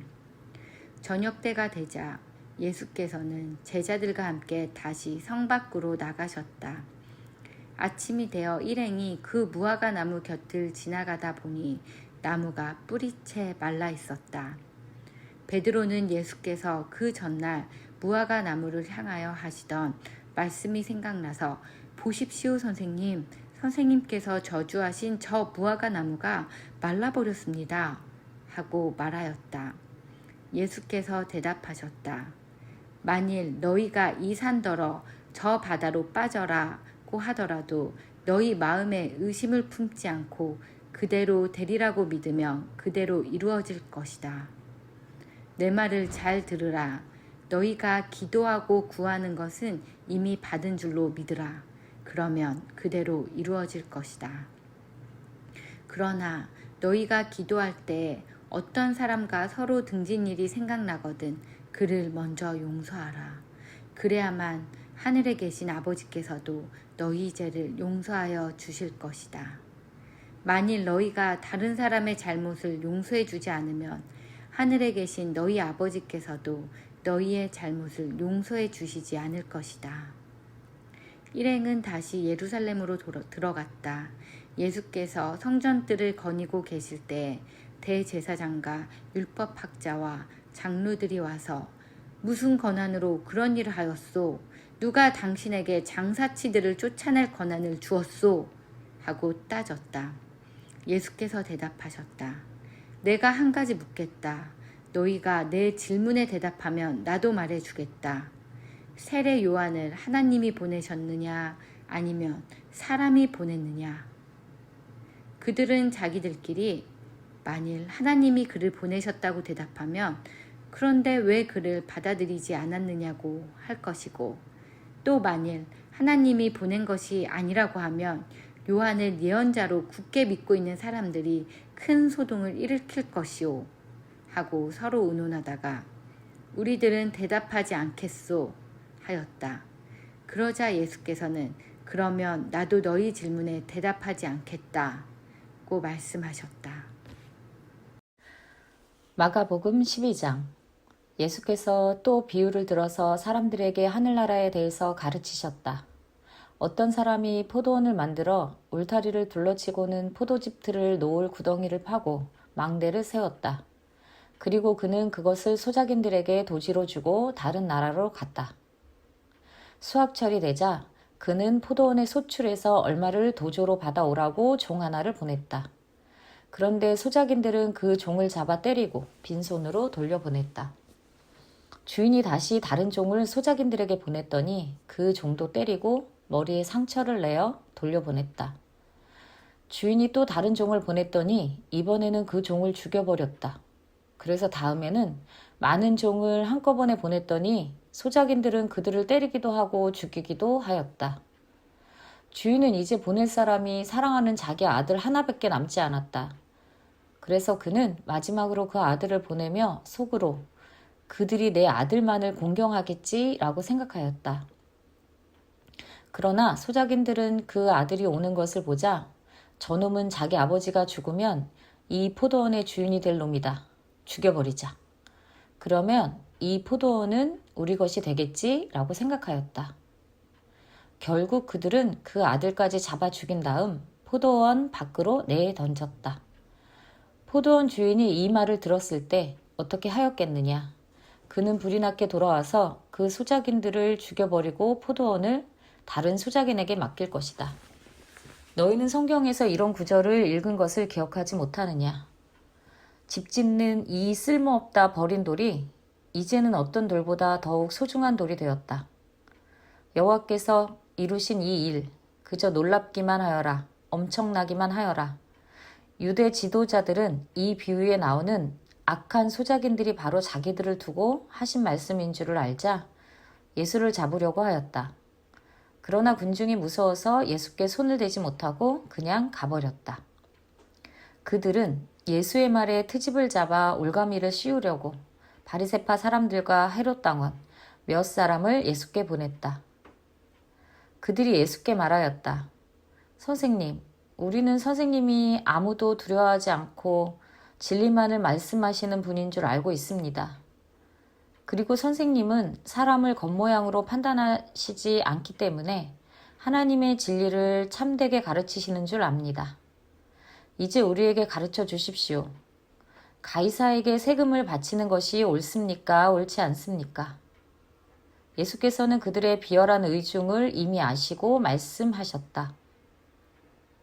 데나리온 하나를 내게 보여라. 그러면 내가 가르쳐 주겠다. 그들이 돈을 가져오자 예수께서 그들에게 물으셨다. 이 돈에 새겨진 초상과 글이 누구의 것이냐? 그들이 대답하였다. 가이사의 것입니다. 그러자 예수께서 말씀하셨다. 그렇다면 가이사의 것은 가이사에게 바쳐라. 그러나 하나님의 것은 하나님께 바쳐야 한다. 그들은 예수의 대답을 듣고 무안하여 그냥 돌아갔다. 그런 다음에 사두개파 사람들이 예수께 몰려왔다. 그들은 부활이 없다고 주장하는 사람들이었다. 그들이 예수께 물었다. 선생님, 모세가 우리에게 준 율법에는 어떤 사람이 자녀 없이 죽으면 그의 동생이 자기 형수와 결혼하여 형의 이름으로 자식을 낳아 주어야 한다고 쓰여 있습니다. 그런데 어느 7 형제가 있었습니다. 제일 맏형이 결혼하였으나 자식이 없이 죽자 둘째 동생이 그 형수와 결혼하였습니다. 둘째 동생도 또한 자식이 없이 죽자 그 다음 동생이 또 그 여자와 결혼하였으나 그 역시 자식이 없이 죽었습니다. 7째까지 다 그렇게 하였으나 모두 자식이 없이 죽었습니다. 마침내 그 여자도 죽었습니다.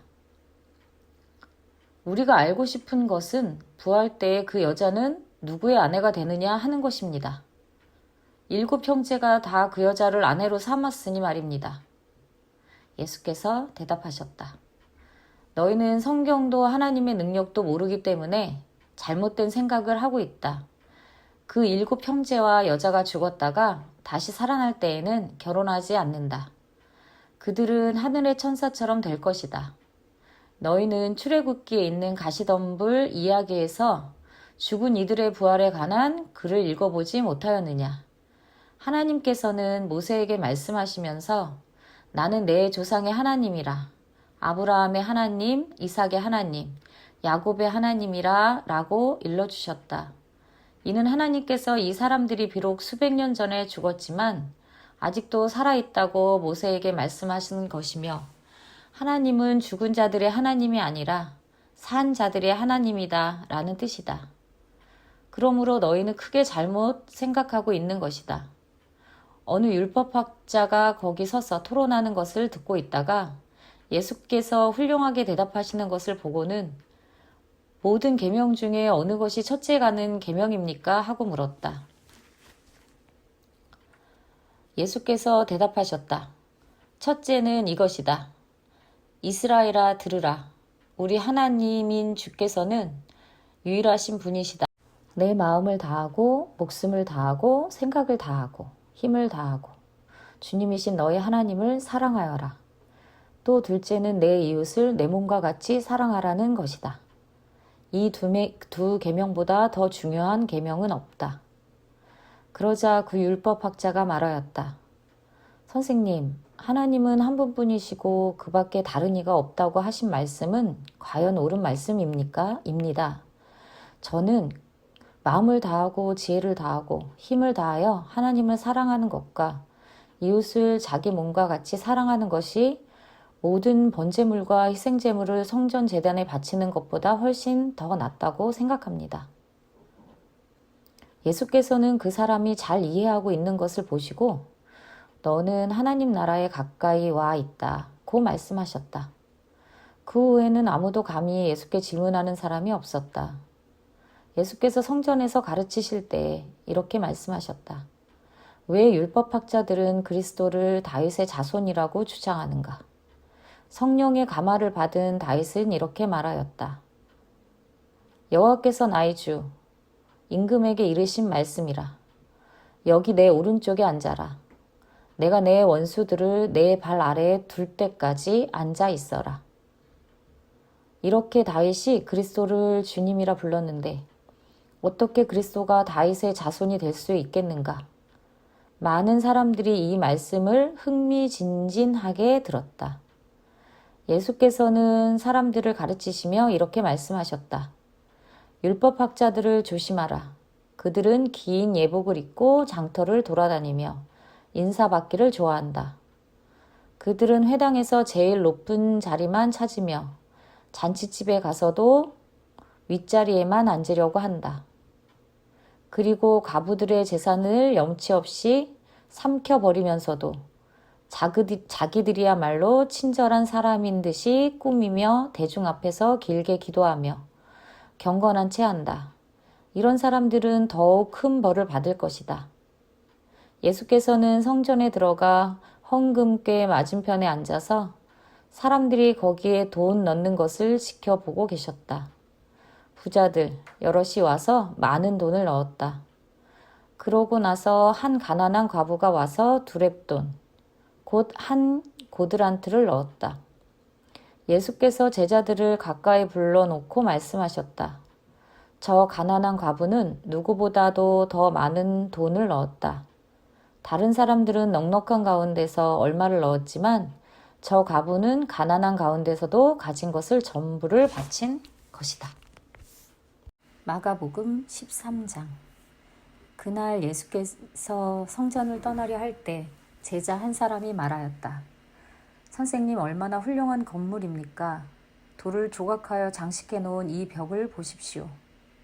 예수께서 대답하셨다. 이 큰 건물이 멋있어 보이느냐? 그러나 돌 하나라도 제자리에 그대로 얹혀 있지 못하고 다 무너지고 말 것이다. 예수께서 예루살렘 성전 건너편에 있는 감람산 경사진 곳에 앉아 계실 때에 베드로와 야고보와 요한과 안드레가 예수께 와서 물었다. 저 예루살렘 성전에 언제 그런 일이 닥치겠습니까? 그런 일이 일어나기 전에는 어떤 징조가 있겠습니까? 예수께서는 좀 더 상세하게 말씀하셨다. 너희는 아무에게도 미혹당하지 말라. 앞으로 많은 사람이 나타나서 자기가 그리스도라고 주장할 것이고 또 많은 사람이 그렇게 믿을 것이다. 또한 저기서 난리와 전쟁이 일어날 것이라는 소문을 들을 것이나 두려워하지 말라. 그런 일이 반드시 일어날 것이나 그것이 세상이 끝난다는 신호는 아니다. 민족과 민족, 나라와 나라들이 서로 전쟁을 선포하고 세계의 여러 지역에서 지진이 일어나고 기근이 생길 것이다. 그러나 이런 일들은 아직 시작일 뿐이다. 정신을 차려라. 너희에게 큰 위험이 닥칠 것이다. 너희는 법정에 끌려나갈 것이고 회당에서 매를 맞으며 나를 따른다는 이유로 통치자와 왕들 앞에 고발당할 것이다. 그러나 그때는 그들에게 복음을 전할 좋은 기회다. 세상이 끝나는 날이 오기 전에 복음이 모든 민족에게 전파되어야 한다. 그러므로 너희가 붙잡혀 가서 어려움을 당하더라도 너 자신을 변호하기 위해 무슨 말을 할까 염려하지 말라. 하나님께서 내게 일러주시는 말만 그대로 하라. 말하는 이는 너희가 아니라 성령이시다. 형제가 형제를 배신하여 죽는데 내줄 것이고 아비가 자식을 배반할 것이며 자식들이 부모를 배신하여 죽게 할 것이다. 그리고 너희가 내 사람이라는 이유로 모든 사람에게 미움을 받게 될 것이다. 그러나 끝까지 참는 사람은 구원을 얻을 것이다. 멸망케 하는 흉측한 것이 성전에 서 있는 것을 보거든 읽는 사람은 깨달으라. 그때 유대에 있는 사람은 산으로 도망하라. 너희가 지붕에 있거든 내려가지도 말고 물건을 가지러 집 안으로 들어가지도 말라. 너희가 들에 있거든 돈이나 옷을 가지러 집으로 돌아가지 말라. 이런 때에 임신한 여자들과 젖먹이가 딸린 여자들은 불행하다. 그러니 겨울에 이런 일이 일어나지 않도록 기도하라. 그날은 하나님께서 세상을 창조하신 때부터 지금까지 없었고 앞으로도 다시는 없을 환란의 날이 될 것이기 때문이다.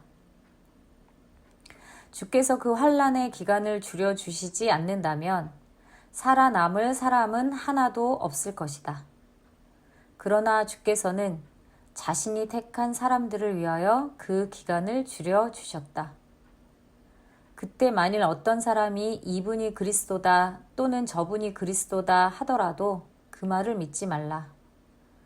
많은 거짓 그리스도와 거짓 예언자들이 나타나서 그들이 보일 수 있는 모든 이적과 놀라운 일들을 다 써서 하나님의 자녀들을 속여 넘길 것이다. 내가 미리 모든 일을 경고하는 것이니 너희는 삼가 조심하라. 그 재난이 다 지나가면 태양은 어두워지고 달은 빛을 잃을 것이며 별들은 하늘에서 떨어지고 모든 천체가 흔들릴 것이다. 그러고 나서 사람들은 인자가 구름을 타고 큰 권능과 영광으로 오는 것을 보게 될 것이다. 그때 인자는 천사들을 보내어 땅끝에서 하늘 끝에 이르기까지 택한 사람들을 사방에서 모을 것이다. 무화과 나무에서 교훈을 배우라. 그 가지만 연해지고 잎이 돋으면 너희는 여름이 가까웠다는 것을 알게 된다. 이와 같이 너희도 이런 일들이 일어나는 것을 보거든 인자가 문 앞에 와 있다는 것을 알라. 내가 분명히 말한다. 이 세대가 지나가기 전에 이 모든 일들이 일어날 것이다. 하늘과 땅은 사라질지라도 내 말은 영원히 사라지지 않을 것이다. 그러나 이런 일이 일어날 그 날과 그 시간은 아무도 모른다. 하늘에 있는 천사들도 모르고 나도 모른다. 오직 아버지만 아신다. 너희는 언제 그 일이 일어날지 모르니 항상 조심하고 깨어 있으라.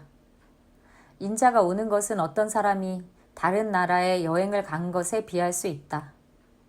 그는 종들에게 자기가 여행을 떠난 사이에 각자 해야 할 일을 맡기고 문지기에게는 자기가 돌아올 때까지 깨어 있으라고 명령하고 떠났다. 그러므로 깨어 있으라. 집주인이 돌아올 시간이 저녁일지 한밤중일지 이른 새벽일지 날이 밝아올 때일지 너희가 알지 못하기 때문이다. 그가 갑자기 돌아왔을 때 너희가 잠자고 있는 것을 보지 않게 하라. 늘 깨어 있으라. 이것은 너희에게 주는 말인 동시에 모든 사람에게 주는 말이다. 마가복음 14장. 누룩 없는 떡을 먹는 무교절과 유월절 잔치가 시작되기 이틀 전이었다. 대제사장과 율법학자들은 예수를 잡아 죽일 기회를 찾으려고 모여 앉아 궁리하고 있었다. 그러나 여러 사람이 유월절 기간 중에 예수를 죽여서는 안 됩니다. 군중이 소동을 일으킬지도 모르니 이 기간만은 피합시다. 하고 말하여 그 일은 잠시 뒤로 미루어졌다. 예수께서 베다니에 있는 나병 환자 시몬의 집에 계실 때였다. 예수께서 음식을 잡수시고 계셨는데 한 여자가 매우 값진 나드 향유가 든 옥합을 가지고 와서 그것을 깨뜨려 예수의 머리에 부었다. 그러자 함께 식탁에 앉아있는 몇 사람들이 화를 버럭 내며 왜 향유를 그렇게 낭비하는가? 이 향유를 팔면 300데나리온은 받을 수 있으니 차라리 그것을 가난한 사람들에게 나누어 주는 것이 옳지 않은가? 하고 나무랐다. 그러자 예수께서 말씀하셨다. 가만두라. 이 여자가 내게 아름다운 일을 하였는데 왜 괴롭히느냐? 가난한 사람들은 언제나 너희 주변에 있으니 너희가 마음만 먹으면 아무 때든 그들을 도와줄 수 있다. 그러나 나는 언제까지나 너희와 함께 있는 것이 아니다. 이 여자는 자기가 할 수 있는 일을 다 하였다. 내 장례를 위하여 미리 내 몸에 향유를 부어준 것이다. 내가 분명히 말한다. 온 세상 어디서든지 복음이 전파되는 곳마다 이 여자가 한 일도 전해져서 사람들의 기억에 남게 되고 또한 높이 평가될 것이다. 그때 12제자 가운데 하나인 가룟 유다가 대제사장들을 찾아가서 예수를 그들에게 넘겨주겠다고 말하였다. 그들은 유다의 말을 듣고 무척 기뻐하며 그에게 돈을 주겠다고 약속하였다. 그래서 유다는 예수를 넘겨줄 기회와 장소를 엿보기 시작하였다. 무교절 잔치의 첫날은 유월절 양을 잡는 날이었다. 그래서 제자들은 선생님께서 드실 유월절 음식을 저희가 어디다가 차려야 할까요? 하고 물었다. 예수께서 제자 2사람을 예루살렘으로 보내시며 말씀하셨다. 성 안에 들어가면 물동이를 들고 너희를 향해 걸어오는 사람을 만날 테니 그를 따라가라. 그리고 그 사람이 들어가는 집주인에게 우리 선생님께서 제자들과 함께 유월절 음식을 먹을 방이 준비되어 있는지 알아보라고 하십니다. 하고 말하라. 그러면 그가 이미 자리가 다 마련된 큰 다락방으로 너희를 안내할 것이다. 거기에다 준비해 놓으라. 2 제자가 성 안에 들어가 보니 예수께서 일러주신 대로 다 마련되어 있었다. 그들은 거기서 유월절 음식을 준비하였다. 저녁 때가 되자 예수께서 제자들과 함께 그 집으로 가셨다. 그들이 식탁에 둘러앉아 음식을 나누고 있을 때 예수께서 말씀하셨다. 내가 분명히 말한다. 지금 나와 함께 식사하고 있는 너희 가운데 한 사람이 나를 배신할 것이다. 그 순간 무거운 침묵이 감돌았다.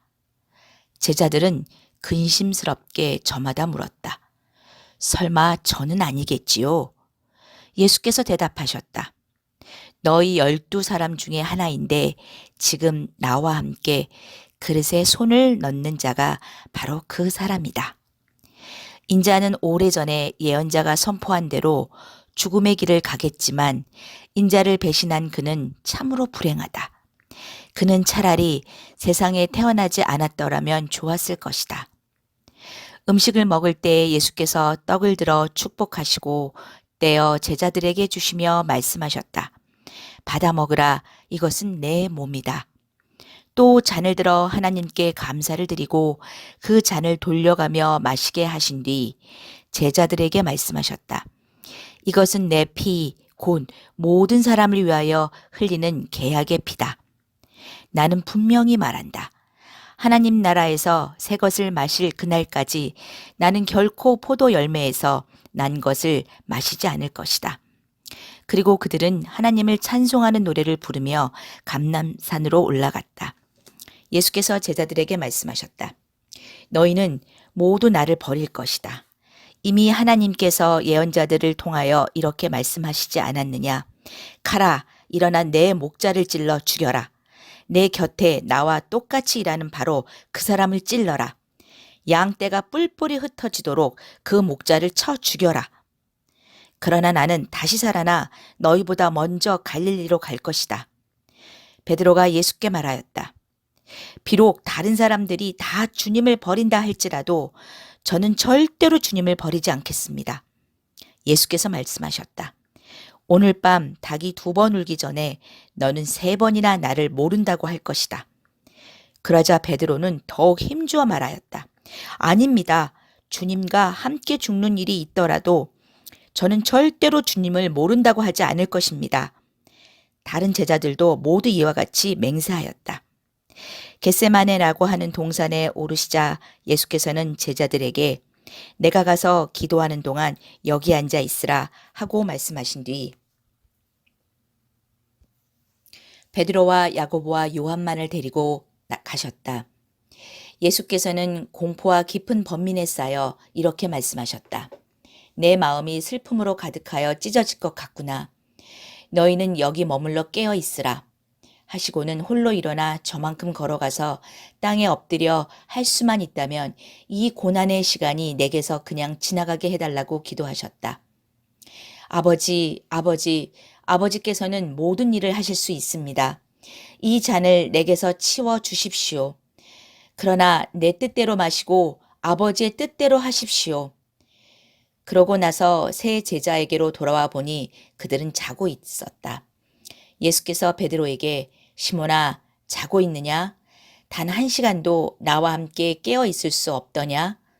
너희는 깨어 있어 유혹에 빠지지 않도록 기도하라. 마음은 간절하나 육신이 약하구나 하고 말씀하셨다. 예수께서는 다시 저만큼 걸어가서 같은 말씀으로 반복하여 기도하셨다. 그리고 다시 돌아와 보니 그들은 여전히 자고 있었다. 이는 그들이 매우 피곤하였기 때문이다. 그들은 예수께 무슨 말을 해야 할지 몰랐다. 예수께서 3번째 돌아오셔서 그들에게 이렇게 말씀하셨다. 아직도 자고 있느냐? 그만하면 넉넉하다. 이제 때가 되었으니 보라, 인자가 악한 자들의 손에 넘어가게 되었다. 어서 일어나 가자. 나를 넘겨줄 자가 가까이 와 있다. 예수의 말씀이 채 끝나기도 전에 갑자기 12제자 가운데 하나인 유다가 대제사장과 율법학자와 장로들이 보낸 일당과 함께 그곳에 나타났다. 그들은 칼과 몽둥이를 들고 있었다. 유다는 미리 그들에게 내가 입맞추는 사람이 바로 그 사람이니 실수 없이 그를 붙잡으시오 하고 말해두었으므로 그곳에 당도하자 곧 예수께 다가가서 선생님 하고 소리치면서 다정하게 입을 맞추었다. 그러자 일당들은 재빨리 예수를 붙잡았다. 그때 예수 곁에 서 있던 사람 하나가 칼을 빼어 대제사장의 종의 귀를 베어버렸다. 예수께서 그들을 보시고 말씀하셨다. 이렇게 무장을 하고 나를 잡으러 오다니 내가 무슨 위험한 강도라도 된단 말이냐? 왜 너희는 내가 성전에서 날마다 가르칠 때는 잡지 않았느냐? 하지만 이런 일이 일어나는 것은 나에 대한 예언이 이루어지기 위한 것이다. 그러는 동안에 제자들은 모두 예수를 버리고 달아나 버렸다. 예수를 따르는 한 청년은 벗은 몸에 배에 혼이불을 두르고 있었는데 일당들이 그를 붙들려고 하자 배에 혼이불을 버리고 알몸으로 달아났다. 예수께서 대제사장의 집으로 끌려오시자 다른 대제사장의 율법학자와 장로들이 금방 모여들었다. 베드로도 멀찍이 따라붙어 대제사장의 집 안뜰까지 들어와 경비원들 틈에 웅크리고 앉아 불을 쬐고 있었다. 안에서는 대제사장들과 온 유대인 의회원들이 예수를 사형에 처하기에 충분한 증거를 찾으려고 애를 썼다. 그러나 헛수고였다. 많은 거짓 증인들이 나서서 떠들어댔으나 그들의 증언은 서로 엇갈렸다. 그 중에 어떤 사람들은 일어서서 이렇게 증언을 하였다. 우리는 그가 사람의 손으로 지은 이 성전을 헐고 사람의 손을 빌리지 않은 새 성전을 사흘 만에 짓겠다고 말하는 것을 들었습니다. 그러나 이 증언도 서로 맞지 않았다. 대제사장이 의회 앞에 나와서 예수께 물었다. 여러 증인이 내게 불리한 증언을 하고 있는데 할 말이 있으면 자신을 위해서 변호해보라. 예수께서는 아무 대답도 하시지 않았다. 대제사장이 다시 물었다. 네가 하나님의 아들 그리스도냐? 예수께서 대답하셨다. 그렇다. 너희는 인자가 하나님의 오른편에 앉아 있는 것과 하늘 구름을 타고 오는 것을 볼 것이다. 그러자 대제사장이 자기 옷을 찢으며 더 이상 무슨 말이 필요하겠습니까? 하나님을 모독하는 저 사람의 말을 우리 모두가 직접 들었는데 또 다른 증인이 필요할까요? 여러분의 의견은 어떻습니까? 하고 묻자 그들은 만장일치로 사형 판결을 내렸다. 그들 가운데 몇 사람이 예수께 침을 뱉고 얼굴을 가린 후에 주먹으로 치면서 누가 너를 쳤는지 알아맞혀 보아라 하고 조롱하였다. 심지어는 경비원들까지도 예수를 손찌검하였다. 그동안 베드로는 뜰 아래쪽에 있었다. 그런데 대제사장의 집에서 일하는 여종 하나가 불을 쬐고 있는 베드로를 보고 당신은 나사렛 예수와 같이 다니던 사람이군요 하고 말하였다. 그러자 당황한 베드로는 도대체 무슨 말을 하는지 모르겠다고 부인하며 바깥뜰로 나가버렸다. 바로 그때 닭이 울었다. 그 여종은 다시 베드로가 거기 서 있는 것을 보고 곁에 있는 사람들에게 이 사람은 예수의 제자가 틀림없어요 하고 말하였다. 베드로는 다시 이를 부인하였다. 조금 뒤에 곁에 서 있는 사람들이 다시 베드로에게 말하였다.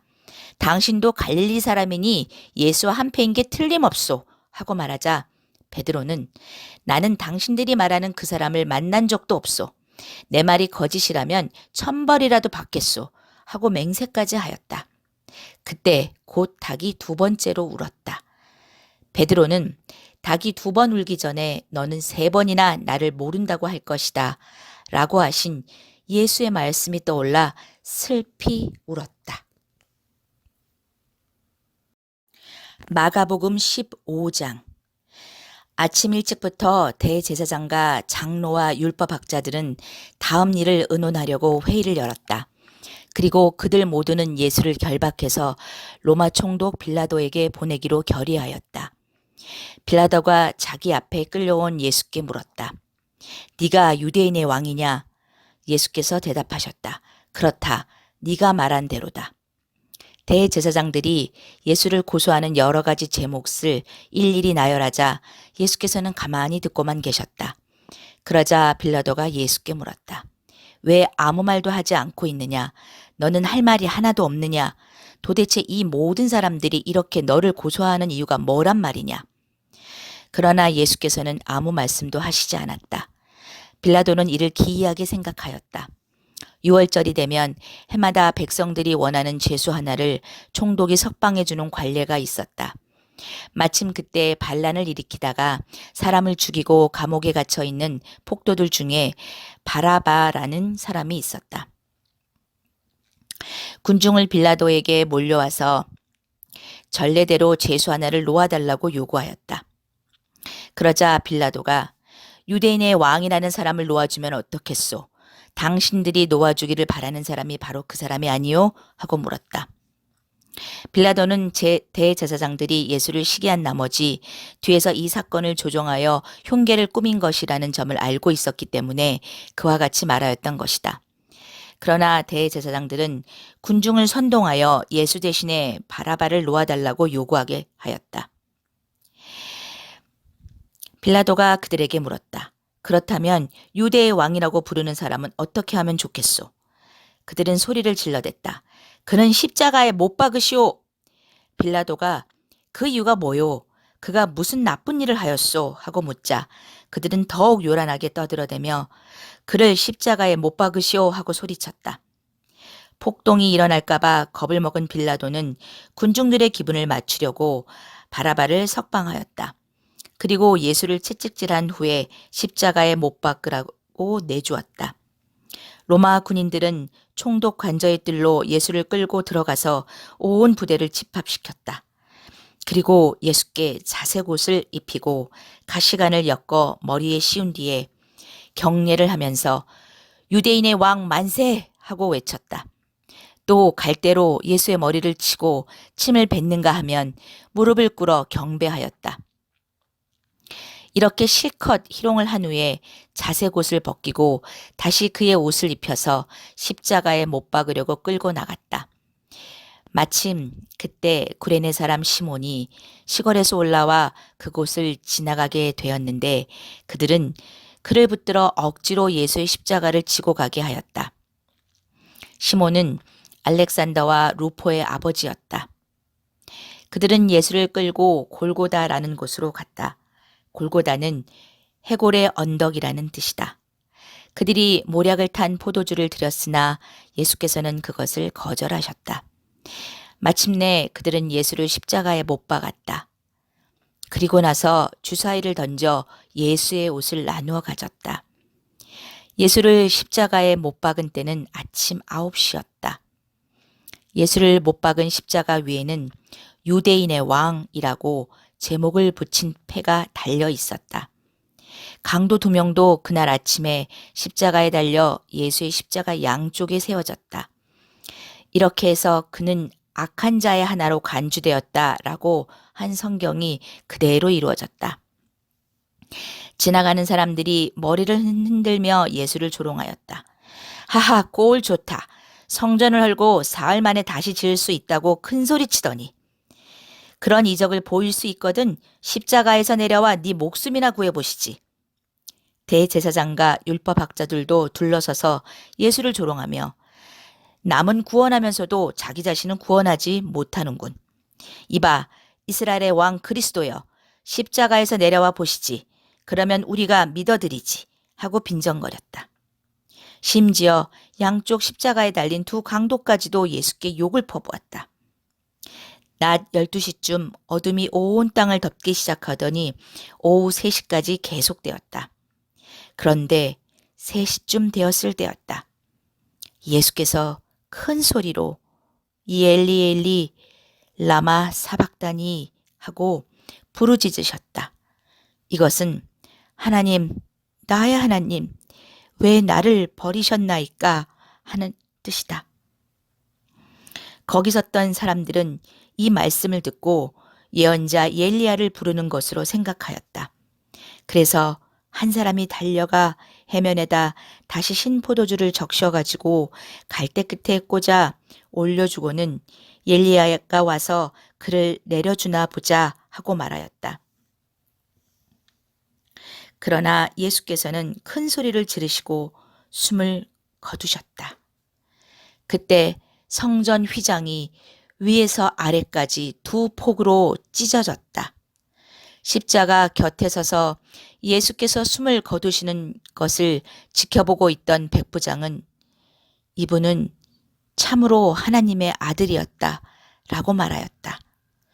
여자들도 멀리서 지켜보고 있었는데 그 중에는 막달라 마리아, 젊은 야고보와 요새의 어머니 마리아, 그리고 살로메가 있었다. 이들은 예수께서 갈릴리에 계실 때에 따르며 시중 들던 여자들이었다.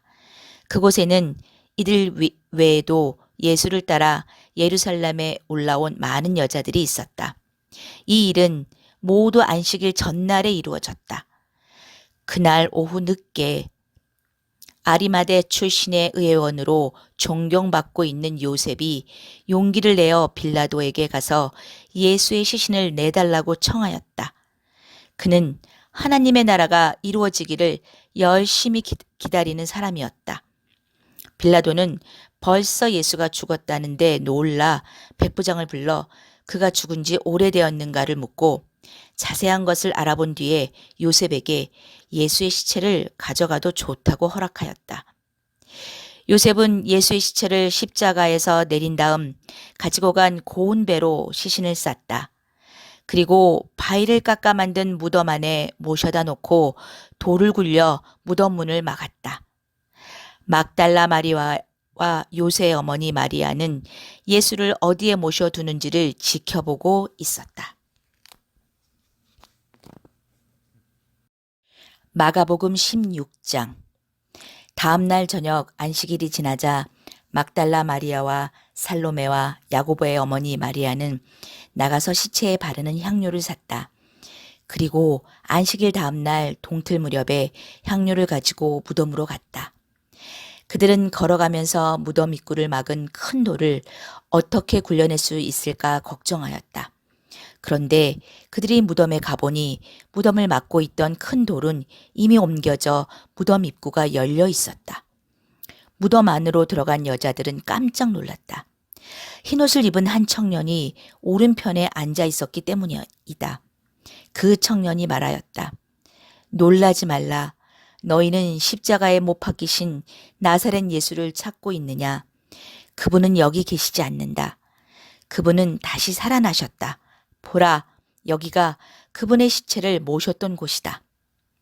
이제 베드로와 제자들에게 가서 예수께서는 전에 말씀하신 대로 당신들보다 먼저 갈릴리로 가셔서 거기서 당신들을 만날 것이다 라고 전하라. 여자들은 겁에 질려 무덤에서 정신없이 도망쳐 나왔으나 너무도 놀라서 아무에게도 말을 하지 못하였다.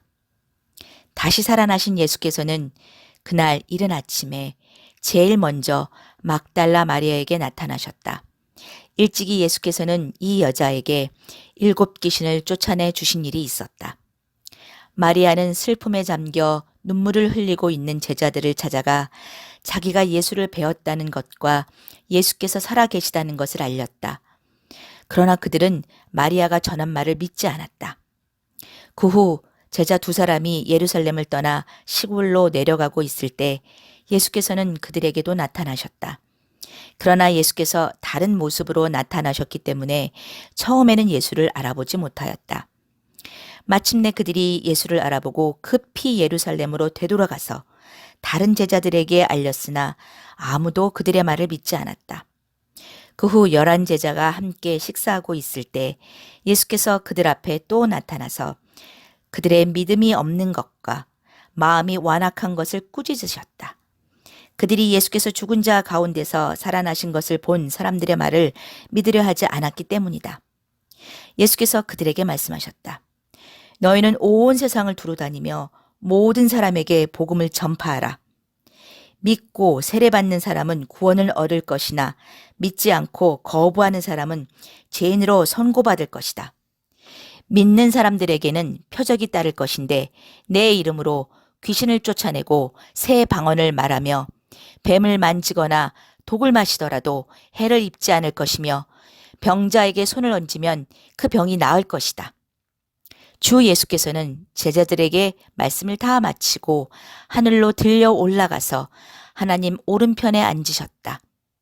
그리고 제자들은 온 세상을 두루다니며 복음을 전하는데 주께서 늘 그들과 함께 하셔서 그들이 말씀을 전할 때마다 표적이 따르게 하셨다. 예수께서는 이렇게 하심으로써 제자들이 전하는 복음을 확실하게 증거해 주셨다.